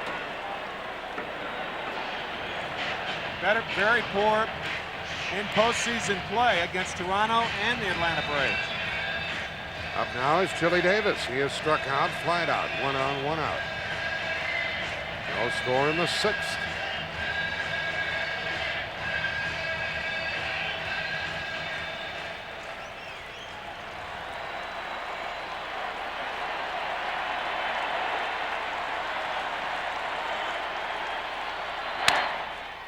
To Bream, throws to second, gets one, and gets the return. Folks, this game is going to be decided late, isn't it? No score through 6 innings, and you will never see a double play turned any faster than the double play turned by Sid Bream and Rafael Belliard. Watch the quick hands. Inside of the bag. Boy, that's nice. 3-6-3, easy. Chili Davis out by 3 strides at first. That was pretty with Belliard in the middle of it. Now we go into the 7th inning of the 7th game. Scoreless. First up, Greg Olson. He lined out with a runner at second and 2 out in the 4th. Hit the ball very well against Jack Morris. What a job these 2 pitchers have done tonight. Jack Morris and John Smoltz.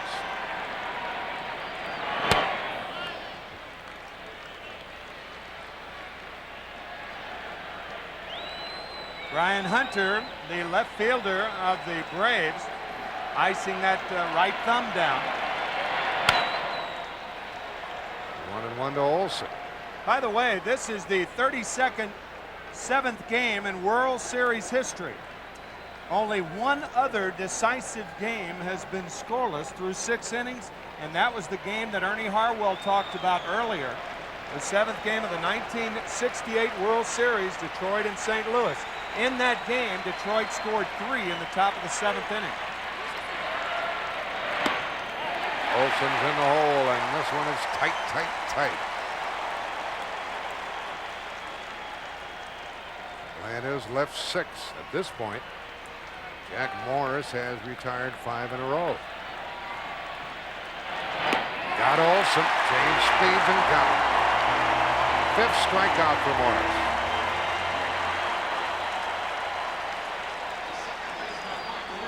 It's hard to be a hero. If you're a hitter tonight. These guys are throwing some buzz balls up there. Morris with the fastball, the high fastball, the splitter, an occasional slider. Lemke into center field, and Puckett waits. 2 out, 7 in a row by Morris. Let's hear from Jim Cott. Yeah, Jack and Tim, I find this fascinating, just watching Smoltz and Morris duel. Can you imagine what it was like for John Smoltz as a kid? He's 12 years younger than Jack Morris, playing in the backyard, being a Tiger fan, and Morris was his hero. You always dream about what it's like, you know, to play in a situation like this, and now you're watching a guy do it in real life. It's unbelievable. There's John Smoltz, and unless Belliard does something, Smoltz will go back to the mound in the bottom of the 7th, scoreless. Ball 1. Belliard, a hit and a sacrifice.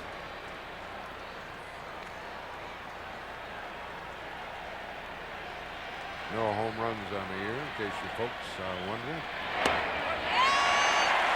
He only has one for his career. Over 1,400 at bats in the big leagues. His only home run coming off Eric Shao, who was then with the San Diego Padres.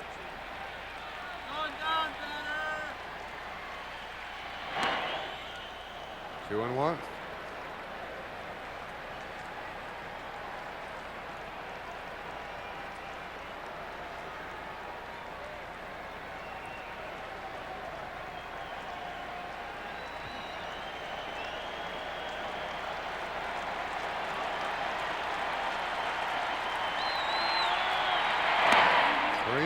You look at Belliard and you think you're at Williamsport. He's a tiny guy, 5'6".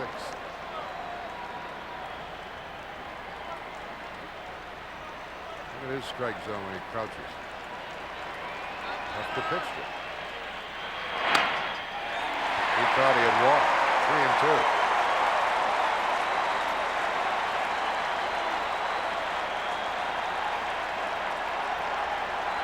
This is a high strike thrown by Morris, and a lot of pitchers don't get that pitch anymore. Those pitches above the waist.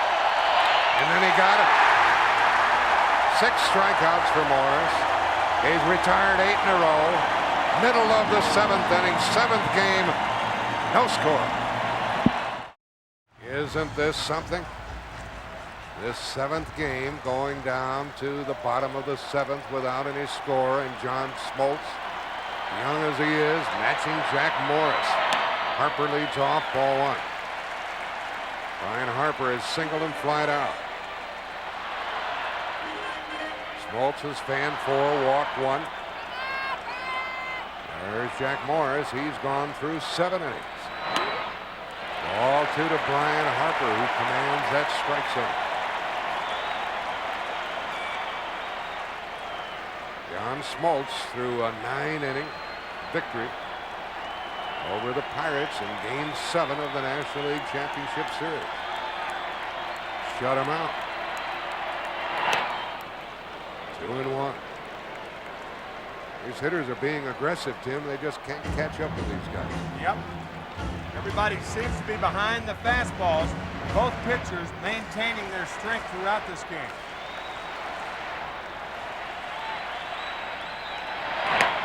2-2 to Brian Harper.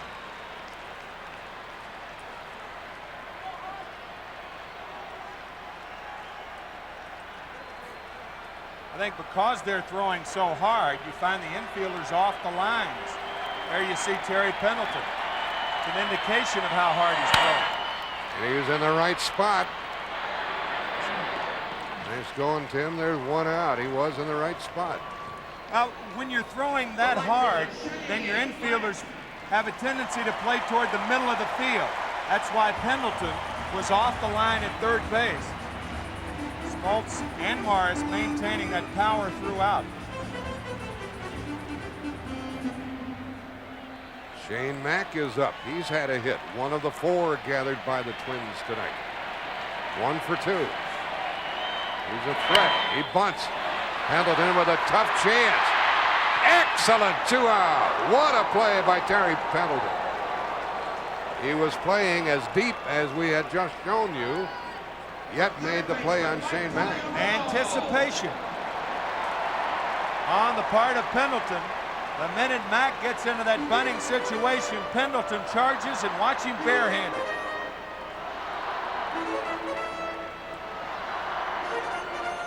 Terrific play by Pendleton. And 2 outs in the home 7th. Well, here is a very dangerous number 8 hitter at the plate. Mike Pagliarulo 0 for 2. Smoltz gets ahead. Boy, this is something with these 2 pitches. Man, so enjoyable. And folks, this is the longest that any 7th game has ever progressed without either team scoring. Longest ever. No score in the bottom of the 7th.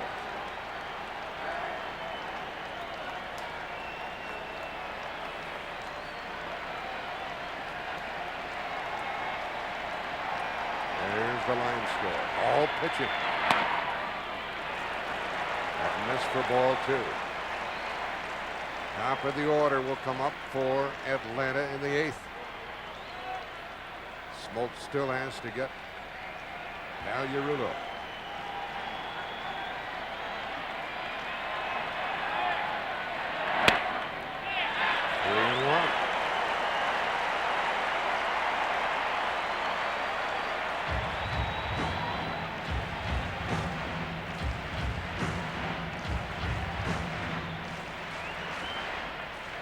Cox unhappy with the umpire.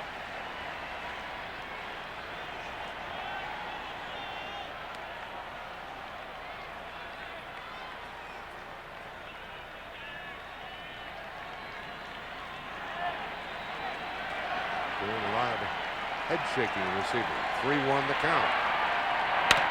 To Pendleton again.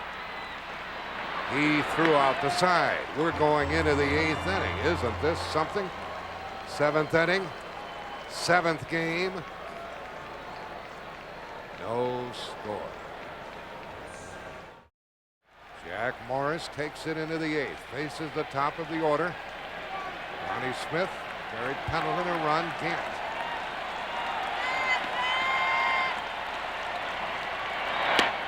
Ball 1. Smith is flied out, walked and singled. That was a bunt single in the 5th with a runner at second, 1 out. It did not pay off.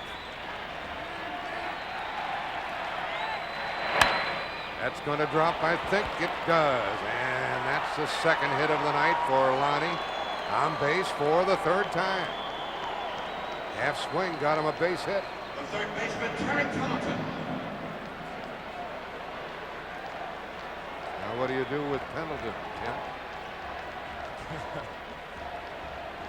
Well, there are a lot of ways you can go. You can bunt, you can hit and run, or you can play it straight up. If Pendleton doesn't move the runner along, you can steal with Lonnie Smith. Pendleton is 0 for 3 tonight. Had been hot coming into the game. Shut down by Jack Morris. Ball 1. Pendleton sacrificed 7 times this year. See, the reason that Bobby Cox isn't bunting here, I think, is that the matchup Morris against Pendleton is better for the Braves and Bobby Cox than the matchup of Gant and Morris. So why would you bunt your better matchup player to get to a guy who is not as good as Pendleton as far as average is concerned? Power, yes, but not average. This is the 3rd time in the game Atlanta's put their leadoff man on base. You've got the hole open on the right side with Herbeck holding the runner on at first base. Tom Kelly pointing to his head. We'll see if Harper does the same thing. I think that's the sign to throw over to first base. Pendleton took a strike. That's 1-1. We didn't like the call. Well, whenever Kelly goes to his head, then Brian Harper, you saw him go to his head. And that's the sign for the pitcher to either throw to first base or to use the slide step. We've been seeing that too often during this series to try to figure it out. So Jack Morris using the slide step there. Lead off single by Lonnie Smith.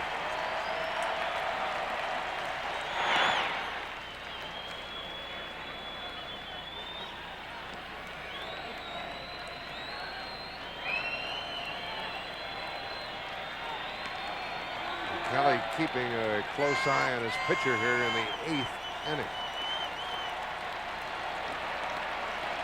He went to his head again, so this is either a slide step or a throw to first base. They pay a lot of attention to Smith, who stole 9 bases during the season. In the bullpen, Steve Bedrosian and Mark Guthrie, the right-hander and the left-hander.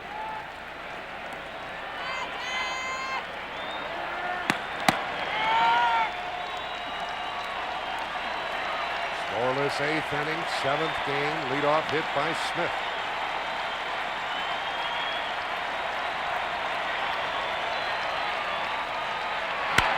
Pendleton hits it out of play, and he's in the hole 1-2.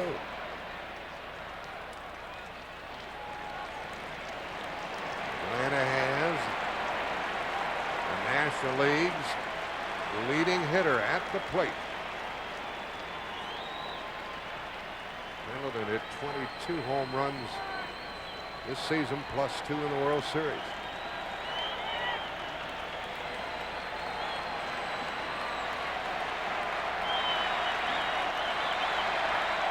Minnesota crowd wants his strikeout. The Atlanta Rooters want a hit.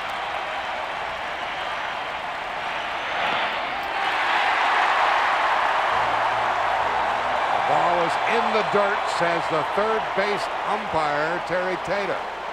And Pendleton's still alive on the foul tip. So he foul tipped it, then the ball went in the dirt, and then it skipped into Harper's mitt. That was the call. Let's see if it happened. Yes, good call by third base umpire Terry Tater. Clearly into the dirt. Don Denkinger, the plate umpire, asked for help and got it.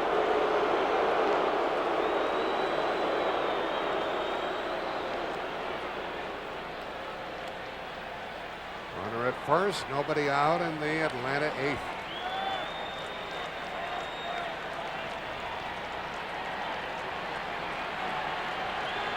This will be the 100th pitch of the evening from Jack Morris.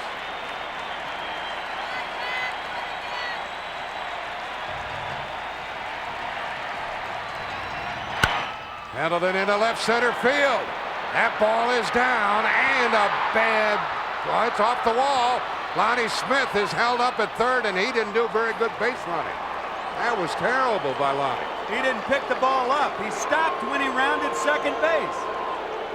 He may have gone for the decoy around second.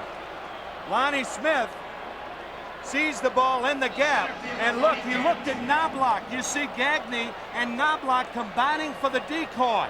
Smith clearly could have scored on the ball had he been running all the way. As it was, the decoy of Knobloch and Gagne held Smith at third base. Knobloch, the one thing you don't do if you're the runner from first base, you don't look at the infielders. Never trust the infielders. Only trust where the ball was hit.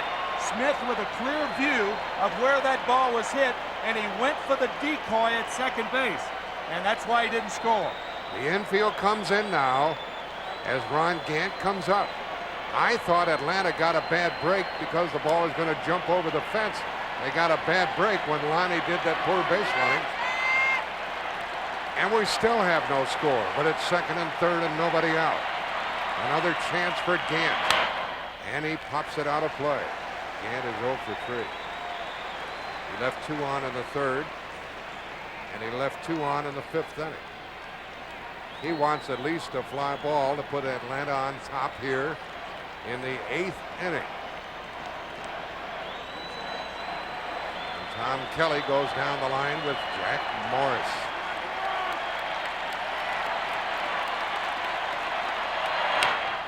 Little roller and they'll get an out without a run scored. They got Gant again. He's 0 for 4. So Gant can again, but let's go back to the decoy play of Lonnie Smith running. Look at Chuck Knobloch, the second baseman, and watch him go through the routine of throwing a ball that is not there. Now watch Gagne. There's Gagne right there. He acts like it's a play too. That stops Lonnie Smith. It confuses him. He stops at second base. He continues to third, but it's too late. So Lonnie could have scored. He didn't, and now it's 1 out with runners at second and third. And Tom Kelly goes to the mound. He has Bedrosian and Guthrie in the bullpen, and he has Justice and Breen coming up. What a big out that was when they got Ronnie Gant, who was 0 for 4.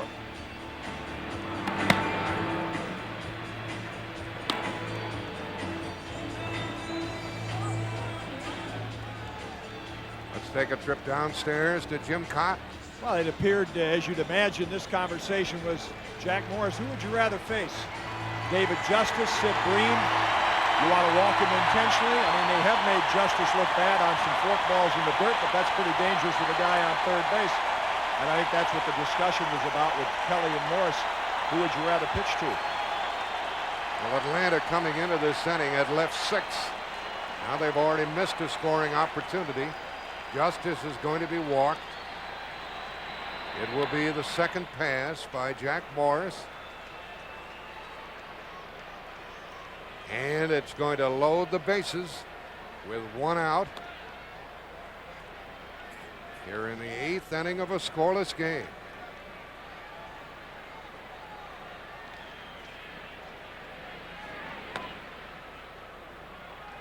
And there's Sid Bream in the on-deck circle. He'll be up with the bases loaded and 1 out. Great opportunity for Atlanta. Nasty spot for the Twins. 7th game, folks. Sid Bream is 0 for 3. Grounded to second, fly to left, grounded to first. And there is a Braves fan. Infielders are back now at second and short.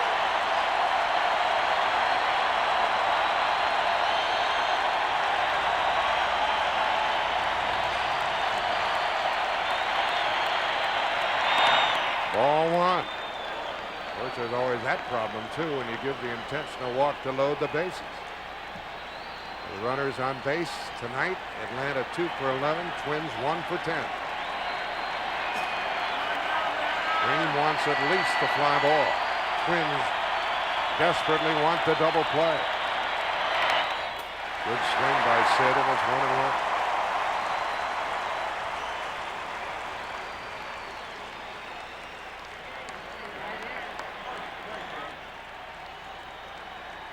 Bobby Cox knows that he should have had a run already here in the 8th.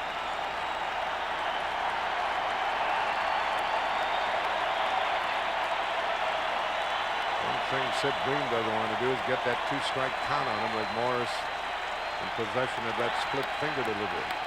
A lot of pressure on Harper also if the splitter's in the dirt.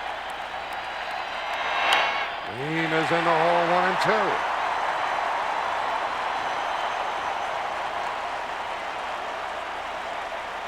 Ronnie Smith at third instead of on the bench. Pendleton had doubled as at second. They walk Justice. And it's 1 ball, 2 strikes to Sid Bream.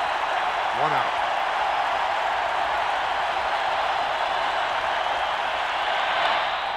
And the play is to home. Out there. Out there.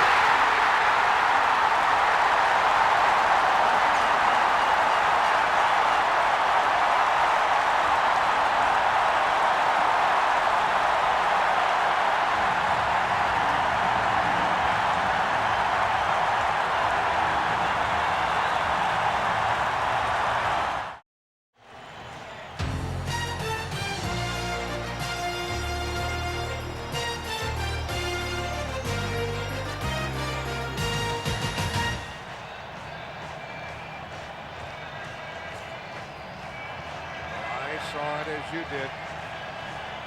But I still can't digest that Atlanta 8th inning. We're still scoreless in the bottom of the inning. 7th game of the series. Pinch hitter is up. Randy Bush. Up the middle, base hit.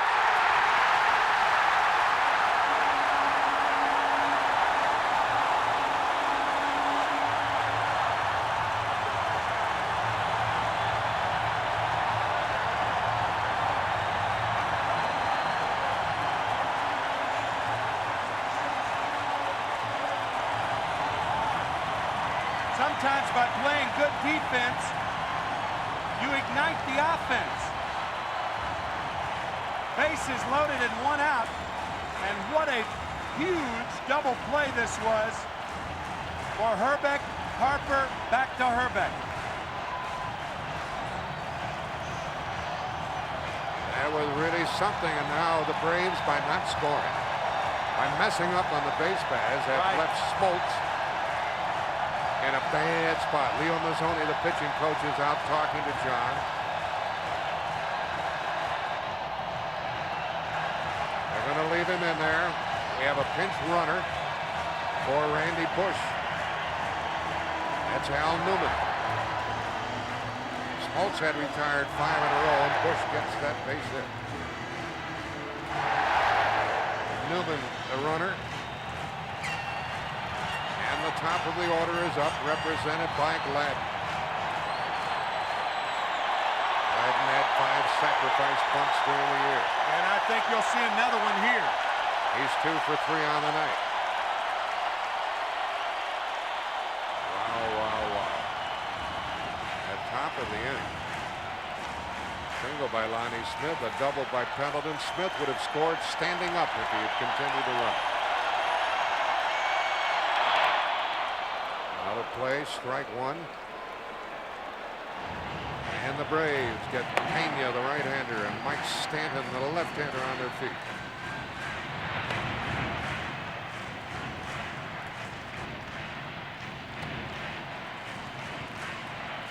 The go-ahead run on at first, nobody out for the Twins. Only the second time they've had their leadoff man on base this evening. Sid Green desperately wanted to pull the ball to avoid the double play. He pulled it and hit into the double play. After Gant had rolled out in the top of the inning. And bunts it, foul again, strike 2. So now what Dan Gladden wants to do is change the bunting situation into a base hit. If you're John Smoltz, on the other hand, you want to change the failure to get the runner over into an out without moving the runner.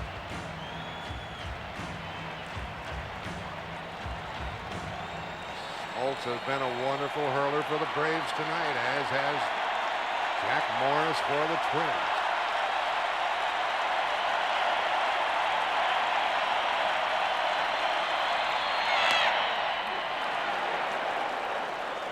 One ball, 2 strikes. No score, home half of the 8th inning.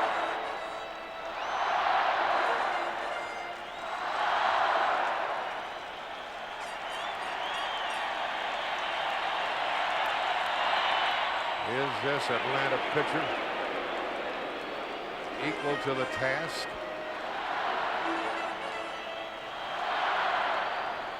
And it's a tough situation.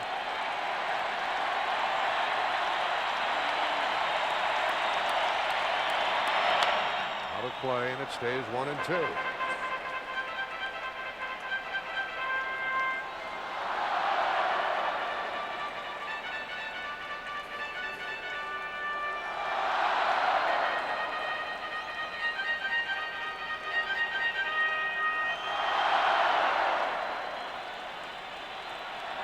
Twins at left 5, hit into a double play.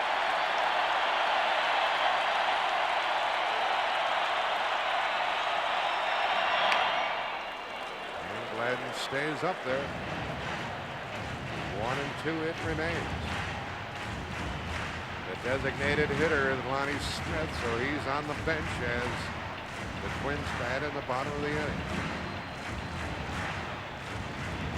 Base running gap cost Atlanta a run. Now John Smoltz is up to 100 pitches in the contest.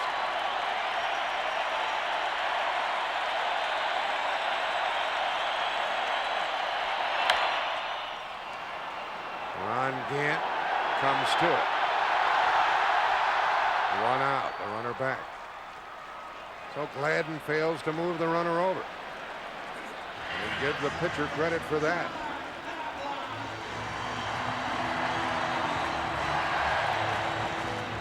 Game 7 of the 91 series in the Metrodome in Minneapolis. Bottom of the 8th, 1 on, 1 out, and no score. 7 hits for Atlanta, 5 for Minnesota. And a good hit and run man is up there now in Chuck Knobloch. He has flied out 3 times this evening. Newman, the runner.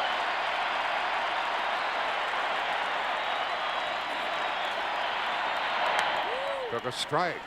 You have a good hit and run man, but not a good hit and run pitcher. John Smoltz's best and most effective when he throws high fastballs. A pitcher who throws high fastballs, you don't want to hit and run against because the chances of you putting the ball in play in the air are too great. We'll see what the Twins do as they try to come up with a run.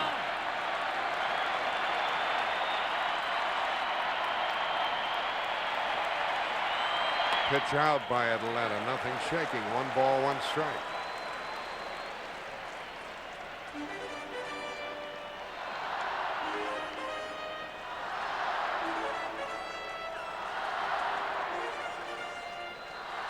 Newman pinch running for Bush. He batted for Gagne. Bush did and got the hit. Now there's 1 out.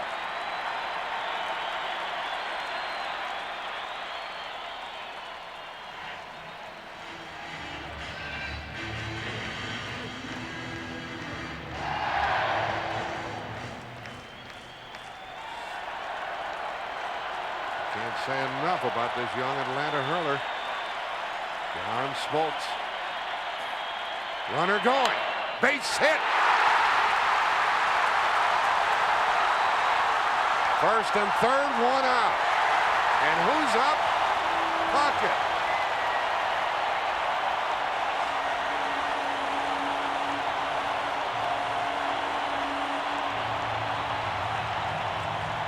They did indeed hit and run. Newman running on the play. The line drive just over the glove of Sid Green. Newman into third easily. Chuck Knobloch had flied out 3 times, and when he needed a line drive, he got one.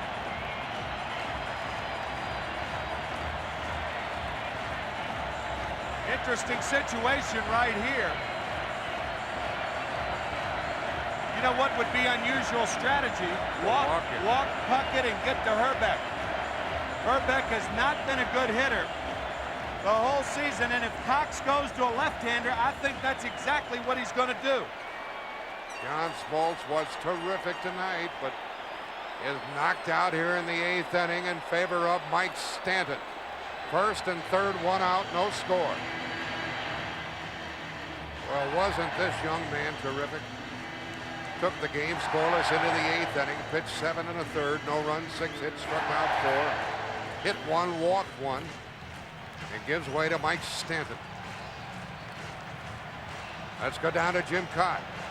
Well, Jack, Mike Stanton, according to Ken Herbeck, was as tough a left-hander as he has seen all year. Probably the most comparable Scott Radinsky of the Chicago White Sox. Well, Tim McCarver called the turn. It's going to be Herbeck up there with the bases loaded because they are indeed walking Kirby Puckett. You talk about brassy for Bobby Cox. I'm telling you, this takes a lot of guts right here, but consider the reasoning. The way the Braves have been swinging the bats, Bobby probably considers 1 run, you know, that's going to open the floodgate. What 1 run's going to win it. So he's playing it like the bottom of the 9th instead of the bottom of the 8th. Ken Herbeck has struck out 3 times against Mike Stanton. And that gives you an idea of what Jim Cott was talking about, and that's why Herbeck doesn't like to face Stanton, but here he is facing him in the most important situation of the series. Interesting battle right here is that Stanton has been running that fastball in on Herbeck, and the way he handled Radinsky was he was patient and got a pitch away from him. He'll be trying to hit the ball to left field there. Fastballs inside and sliders away. Stanton to Herbeck. Well, it doesn't matter who you're rooting for. Isn't this wonderful? No score on the bottom of the 8th. Bases loaded, 1 out. Here in Game 7. Infielders back at second and short. Stanton misses. As we mentioned earlier, when you walk the bases loaded, you really put that pitcher on a hot spot. Herbeck hit by a pitch, 0 for 2. Wants at least a fly ball.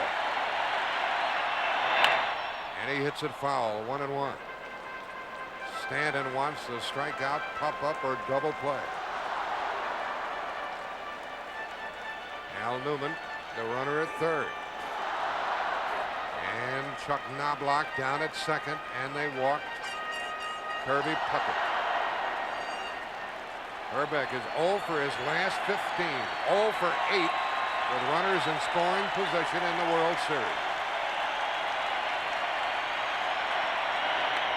Ball 2.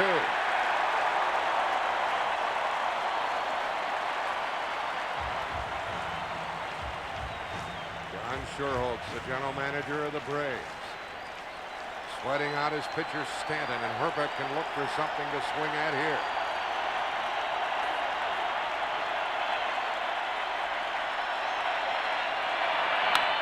And a line drive and a double play sends us into the 9th inning scoreless. So the Braves catch a break. Stanton catches a break. And Herbeck failed to bring him home.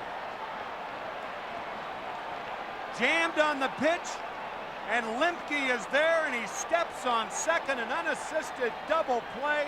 Unbelievable.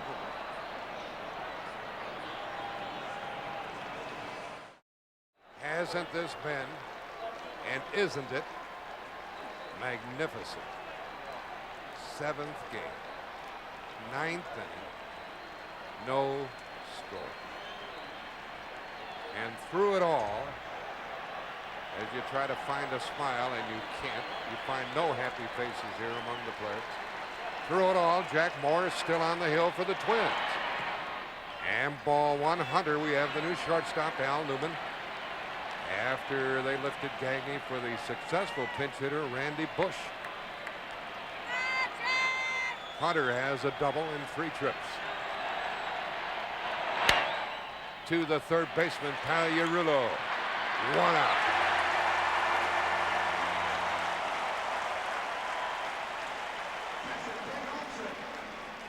Once again, Morris maintaining his velocity, so Pagliarulo stays off the line and makes the play. Tell you, in that double play, Chuck Knobloch breaking at second base. A third base coach reminds the guy at second to watch the line drive, but you really can't fault Knobloch on that play. Now it's Olsen. He's 0 for 3. Newman gets it.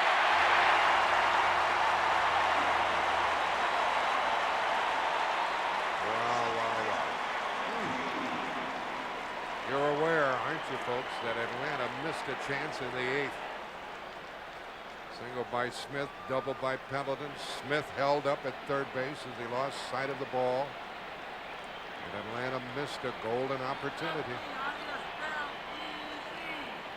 Now Lemke with 2 out.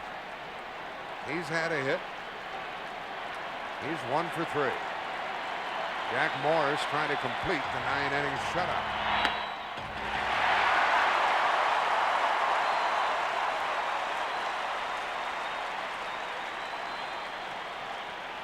Lemke fails, the Braves can only win in extra innings.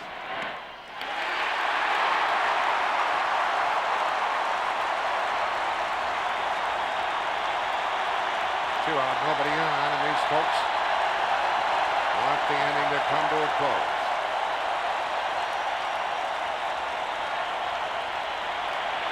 Morris has walked 2, 1 intentionally, struck out 6.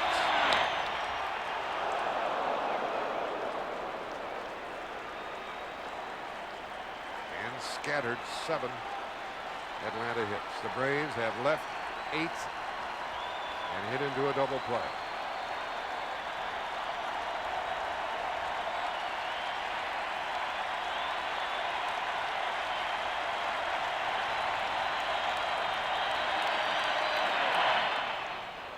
Two and 2. This is a fantastic game. Jeff Blauser moves on deck. He'll bat for Belliard if Lemke is able to get on. Too tough to take for this lady. Lemke trying to nail one.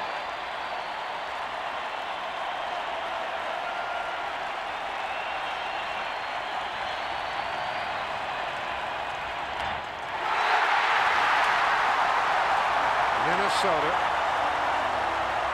could win the World Series with a run in the 9th.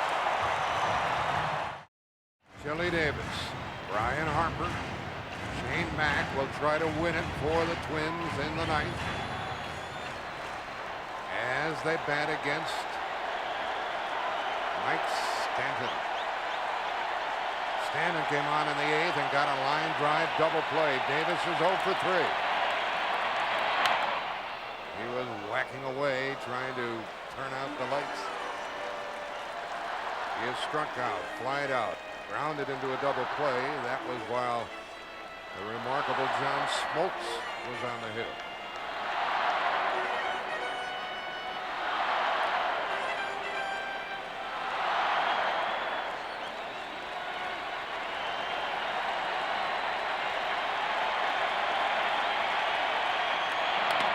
Ball, one strike. Bobby Cox, the manager of Atlanta, when talking about this particular pitcher, said it doesn't matter whether they're left-handed or right-handed, Stanton can get them out. The only way the Braves can win is an extra inning. Then we're in the 7th game.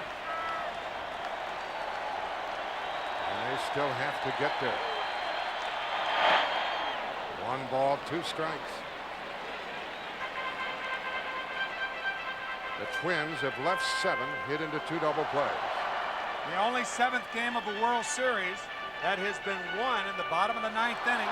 Bill Mazeroski's home run back in 1960. And that was also the only World Series game, or the only World Series to end with a home run. Chili Davis pops it foul. 1 ball, 2 strikes. We've had a 12-inning game. We've had an 11-inning game. How about Jack Morris? 9 shutout innings against this tough Atlanta club. He looks like he's ready for more. Nobody's warming up for the Twins.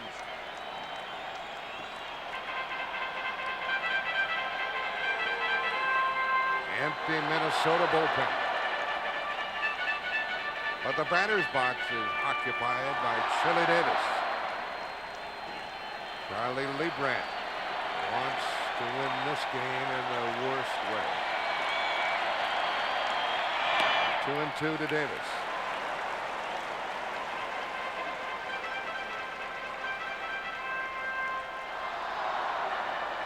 The Twins have 6 hits. They've been given 2 walks, and they've had a hit batsman.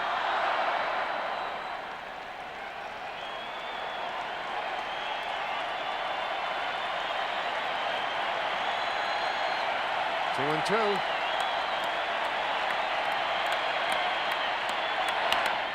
Out of play off the bat of Davis.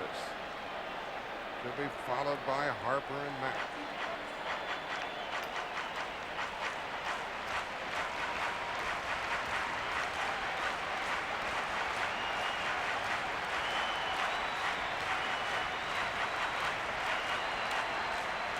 These Braves just hoping to get back to the plate.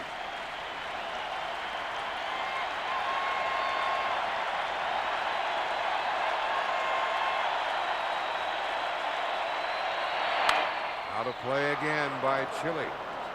2-2 to the leadoff hitter.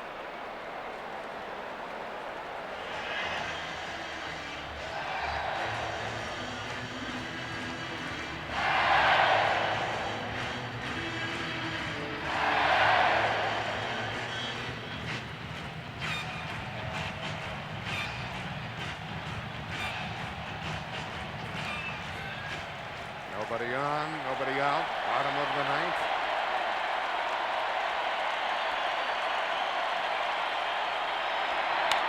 Out of play again. Tim, how about that walk again by Bobby Cox? A lot of guts, didn't it? First and third, 1 out. Kirby Puckett, the batter. Mike Stanton into the game, walking Kirby Puckett intentionally. And Ken Herbeck lining into a double play unassisted to Mark Lemke. He didn't hit it well. Hit it off the fist. And speaking of off the fist, that is what Chili Davis has done. Mike Stanton has thrown some nasty fastballs in on the hands. Into right center. That ball gets down. Davis stops it first.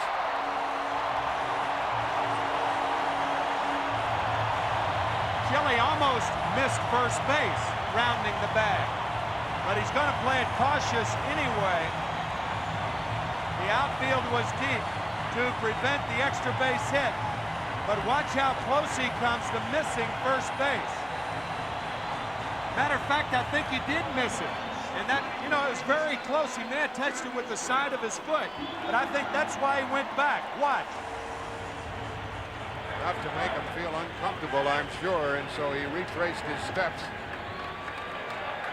Now we have a pinch runner.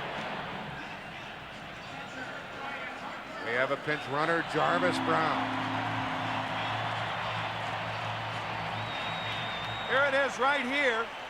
Watch Chili Davis right there. Did he touch first base?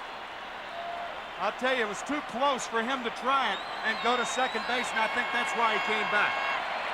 And the batter is Brian Harper. And Jarvis Brown gets back. Jarvis Brown, number 1, is carrying the winning 1991 World Series run if he can circle the bases. Harper is 1 for 3.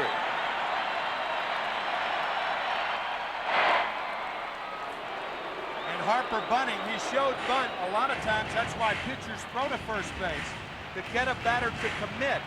And Harper committed that he is bunting. Billy Davis with a leadoff single in the 9th. Brown runs for him. Woo, that ball handcuffed Greg Olson.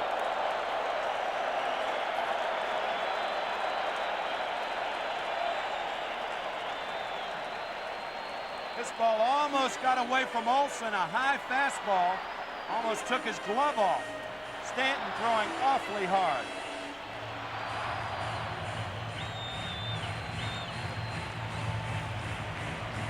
Ball 1 the count to Harper.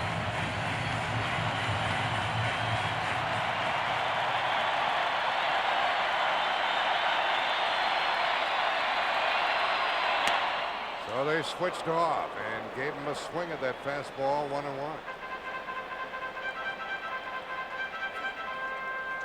Gardenhire gets the signs from the bench from Tom Kelly, flashing to the hitter and runner. Nobody out, bottom of the 9th, no score, 7th game.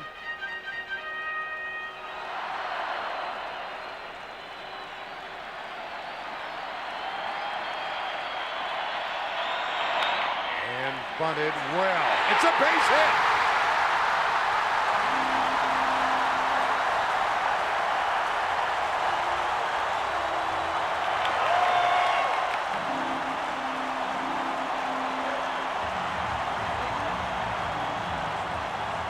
And it looks like Mike Stanton is hurt. Stanton falling toward the third base side. Looks like a cramp. But what Brian Harper did, he found the seam. He found the seam between Stanton and Breen. It looks like a cramp that Stanton has, but watch Brian Harper intentionally push the ball to the right side, and he finds the gap between Stanton and Breen. And Stanton, trying to track the ball down, appears to have hurt himself. Looked like when he was trying to turn around after he picks the ball up. And there it is. He bunts it hard between the charging Breen and Stanton. And it looked like when Stanton retrieved the ball, he may have sprained the knee. New pitcher coming in is Pena. What a game, what a series. Tied 3 games apiece. Game 7. Runners at first and second, nobody out, and Alejandro Pena into the game in relief of Mike Stanton. And how are the Twins going to play it? Pena worked 2 innings last night with 2 strikeouts. Yeah, one would think you're in a must-sacrifice situation, but are you? Mike Pagliarulo, the next batter. If Mac bunts successfully, then Pagliarulo is walked, and then you have Al Newman, who is in there as the shortstop. You have 2 left-handed pitchers, pinch hitters left, Paul Sorrento and Gene Larkin. Let's see how Shane Mack plays it with 2 on. And a foul bunt, strike 1. Mack is 1 for 3.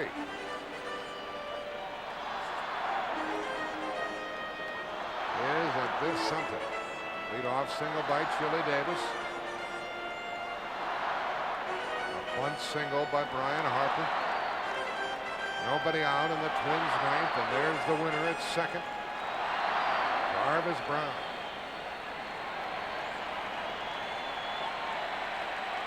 Alejandro Pena has some work to do.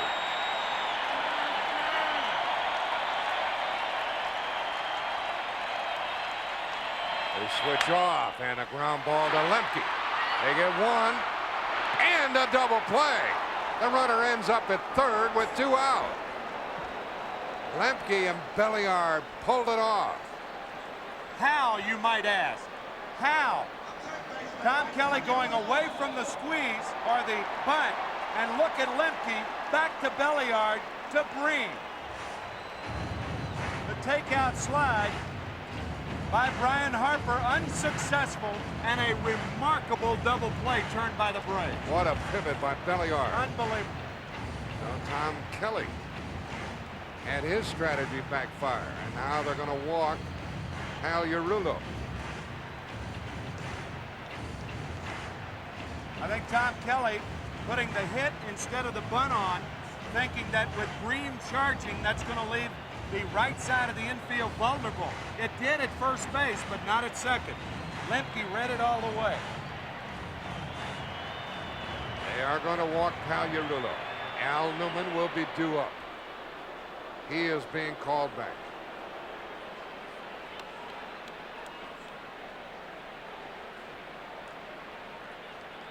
It'll be first and third, 2 out, bottom of the ninth. No score, 7th game.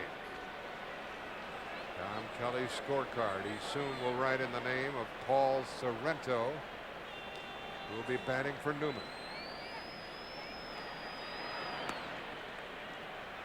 Well, the Braves got a startling double play here to take us within 1 out of extra innings for the 3rd time in this series, but the Braves still have to get there. A walk to Pagliarulo. 2 things to keep in mind. Alejandro Pena made 2 wild pitches in the National League Championship Series. With the runner at third base, Pena throws very hard. Olson out to talk to him, and both wild pitches came with Greg Olson catching. One more look at that brilliant double play turned by Mark Lemke, Rafael Belliard, and Sid Breen. On a bunt play, Lemke's responsibility was to cover first base.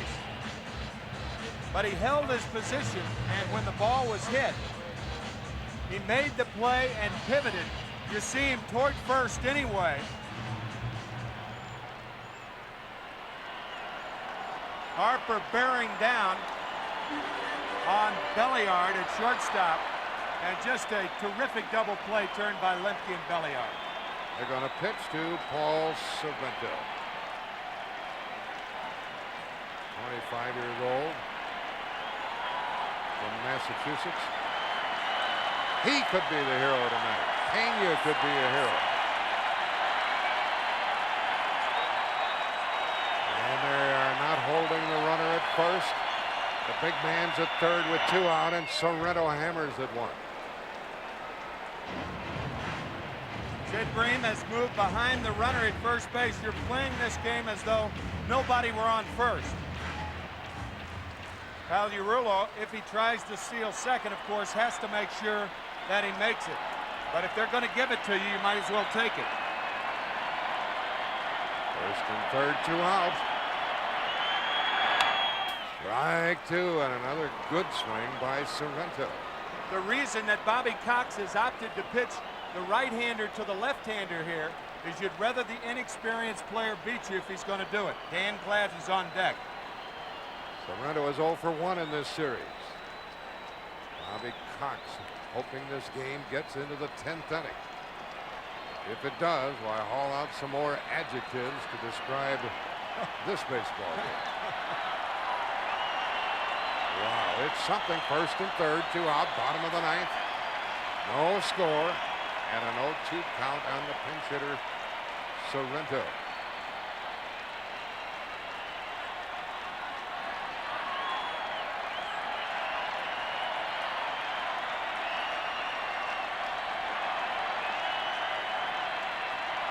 Runner going, foul ball. Pagliarulo is running unmolested off first.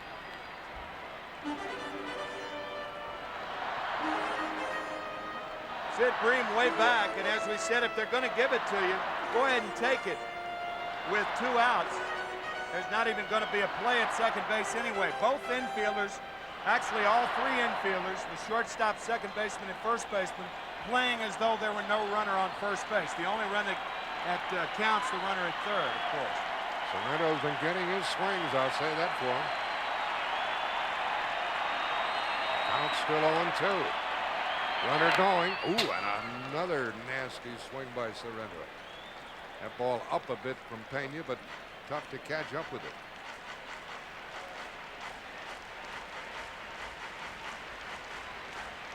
This pinch hitter has been up and down with the Twins a few times.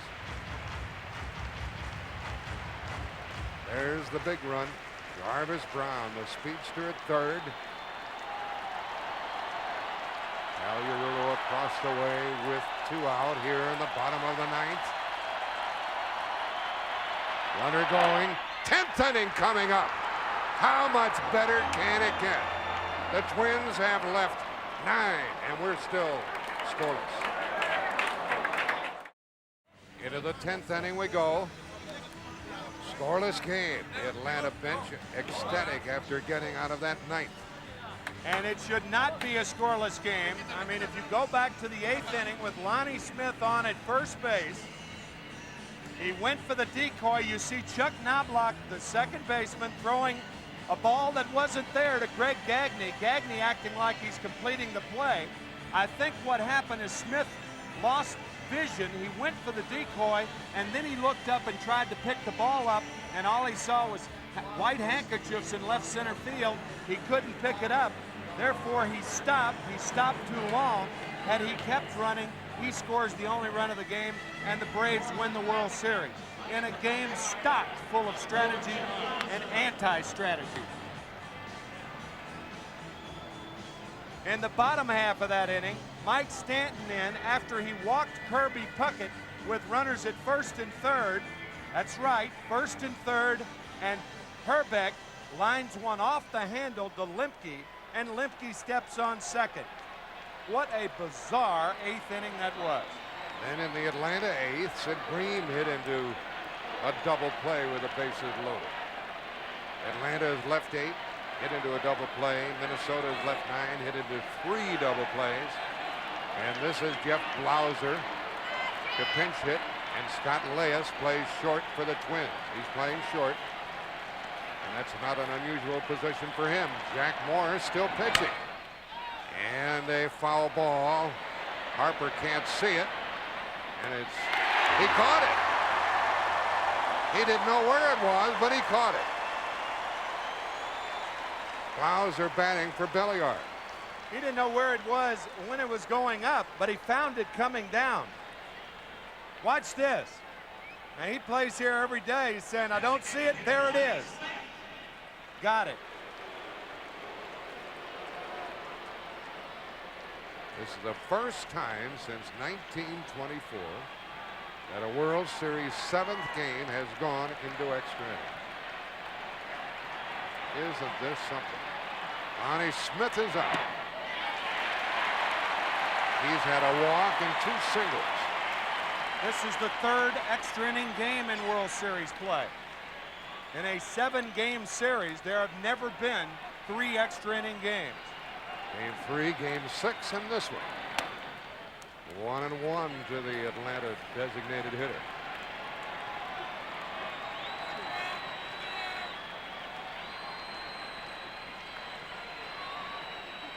There is 1 out. Lonnie Smith is up, and Terry Pendleton will follow. 10th inning, no score. What a long night night for Jack Morris. 1-2 the count. Like the choir on Sunday morning. The Vienna Braves choir, huh? Ted Turner trying to stay with it. 1-2 the count with 1 out. 2-2.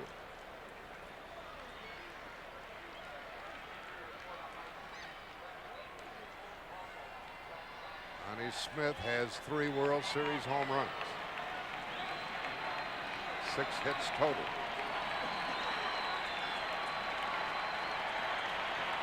Jack Morris has struck out 7, walked 2, 1 intentional.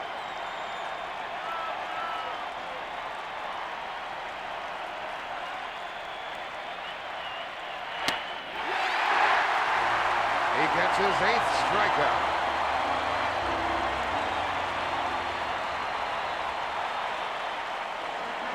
To have maintained the velocity on his fastball through 9 2/3 innings. A lot of superlatives for that guy. And a lot of horses on both sides, but just watch Jack Morris work. He is a war horse, that guy right there. Beat Toronto twice.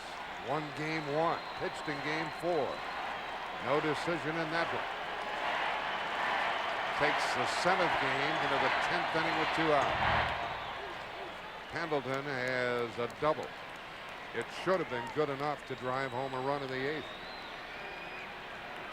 This is the first time since 1989 that Jack Morris has gone more than 5 innings. Alejandro Pena likely to have to go out there in a scoreless game in the bottom of the inning. That's up to Pendleton.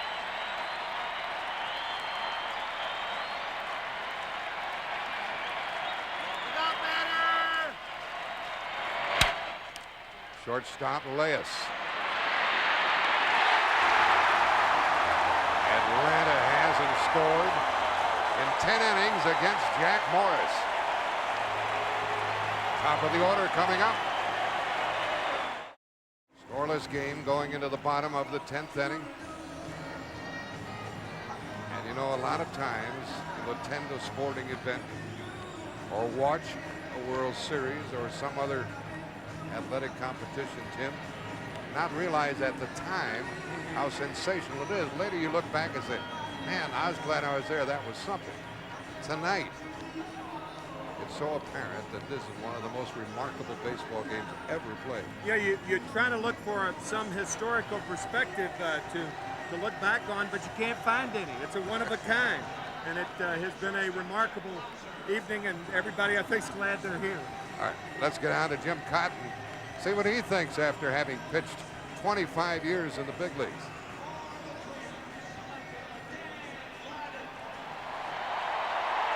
We're really going to enjoy what this is.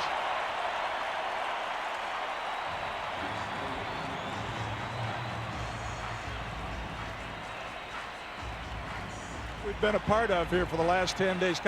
We're just soaking it up right now, but as the years go by, we're going to say, wow, this has got to go down as one of the greatest World Series ever. Our statistician, Steve Hurt, keeps handing us cards and says, this is the first time this, and the first time that, the first time this. We're piling up some records, and here we are, scoreless in the bottom of the 10th with Gladden, the batter, against Pena. Broken bat, fly ball's going to drop. He's trying. Save!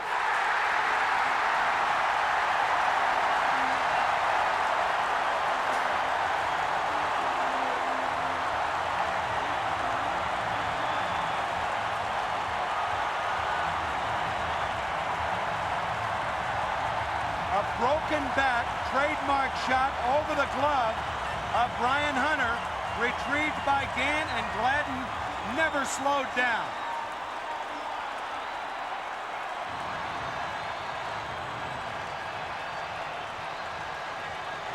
You have heard of the catch in the 1954 World Series. If Dan Gladden scores the winning run, you might hear about the bat that broke, that put him there. The Twins put their leadoff man on the 8th. They put the first 2 on in the 9th. The bat.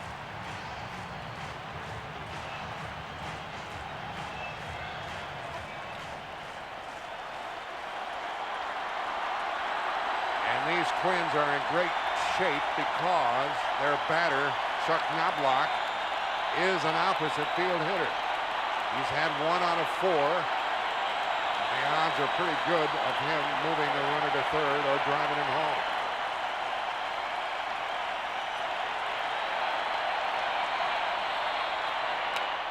Ball 1. Bad break for Pena as he sawed the bat off in the hands of Gladden. The Twins have an excellent runner at second, carrying the winner.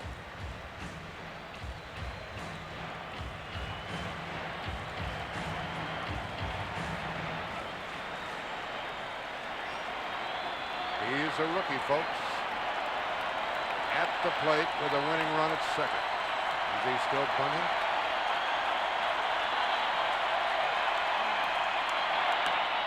One ball, 1 strike.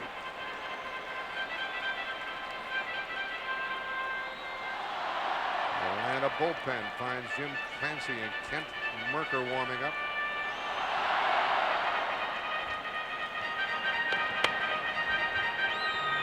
Times in this series, the winning run has scored on the final play of the game.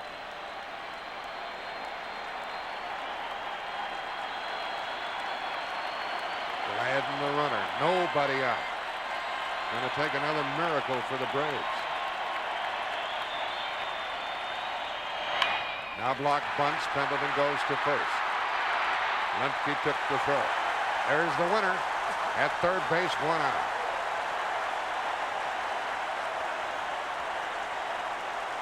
Now we'll see some more strategy. Well, you know you're going to get 1 intentional walk. That's Kirby Puckett.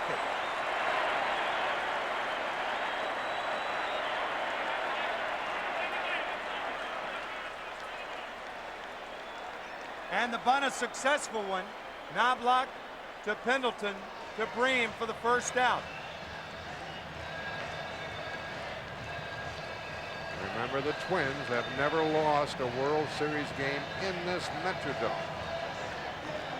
So you know the alternative Bobby Cox has is to just throw Kirby Puckett high fastballs, but I doubt very seriously that they will do that. Ken Herbeck, they're going to walk him. Now the outfield comes in. The outfield in a position where they can stand flat-footed and nail the runner at third if they catch a ball. A long fly ball, and the Twins are the world champions. But Pena and the Braves are going to have to pitch to somebody here. Well, do you pitch to Ken Herbeck? There's Chuck Knobloch, who did his job. His job's out of the way. Bunting Gladden to third base. Jack Morris has pitched 10 shutout innings. On deck is Herbeck. How will they deal with him?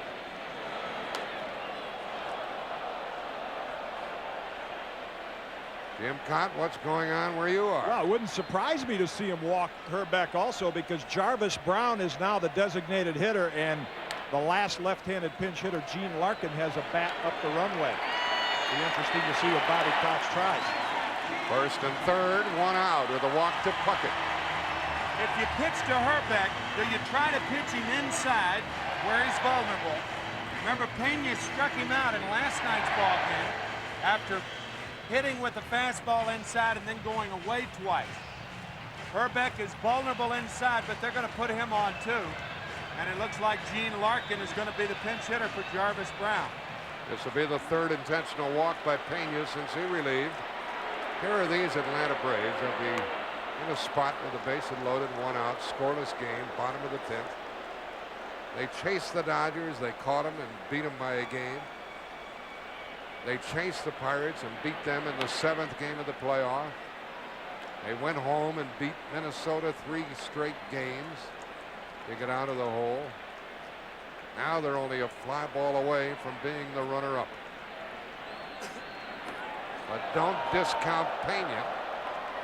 And the batter will be Gene Larkin. More from Jim Cott. Well, I don't know if Bobby Cox is aware of all the injury problems on the Minnesota roster, but Gene Larkin, you can almost see him limping up to home plate. He can swing the bat, but he cannot run, so very vulnerable to a double play in this situation. Larkin is the pinch hitter with the bases loaded and 1 out. He is 1 for 3 in the series. Looks like it's his left knee that is swollen. Getty alluding to the left knee. He also has a shin guard on his right ankle. If you hit it far enough, you don't have to run. And I'm sure that's what Gene Larkin is thinking right now. Braves pulled off a double play in the 6th, in the 8th, and in the 9th. The infield is in, the outfield is in. And they're going to go back to halfway at second and short. It's funny, you know, they're going to, Templeton now is talking to Brian Hunter, the left fielder. Jeff Blauser, the shortstop, is back. Mark Lemke is in. And there's some confusion in the middle of the infield right now. Now Blauser's coming in. They could still go to second base. Now Lemke comes in closer. I think the key point is that Gene Larkin is not a fast runner. I think you can afford to stay back if you're the middle infielders. Both Lemke and Blauser in doubt as to what to do.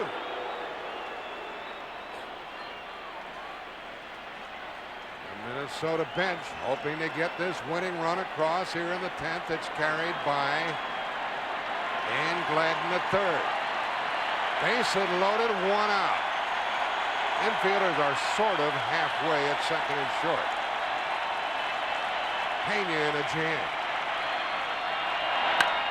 The Twins are going to win the World Series. The Twins have won it. It's a base hit. It's a 1-0 10-inning victory.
With the outfield in, the high fastball from Alejandro Pena to Gene Larkin.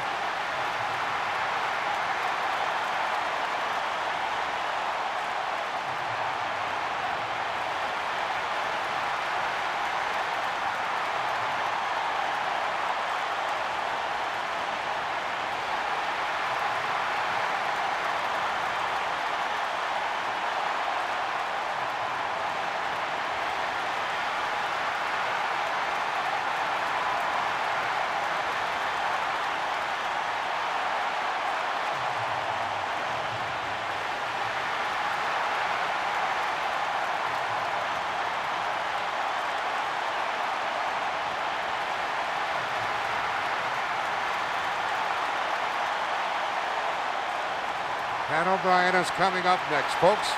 Little kids are never this happy. But these little kids know what they have done.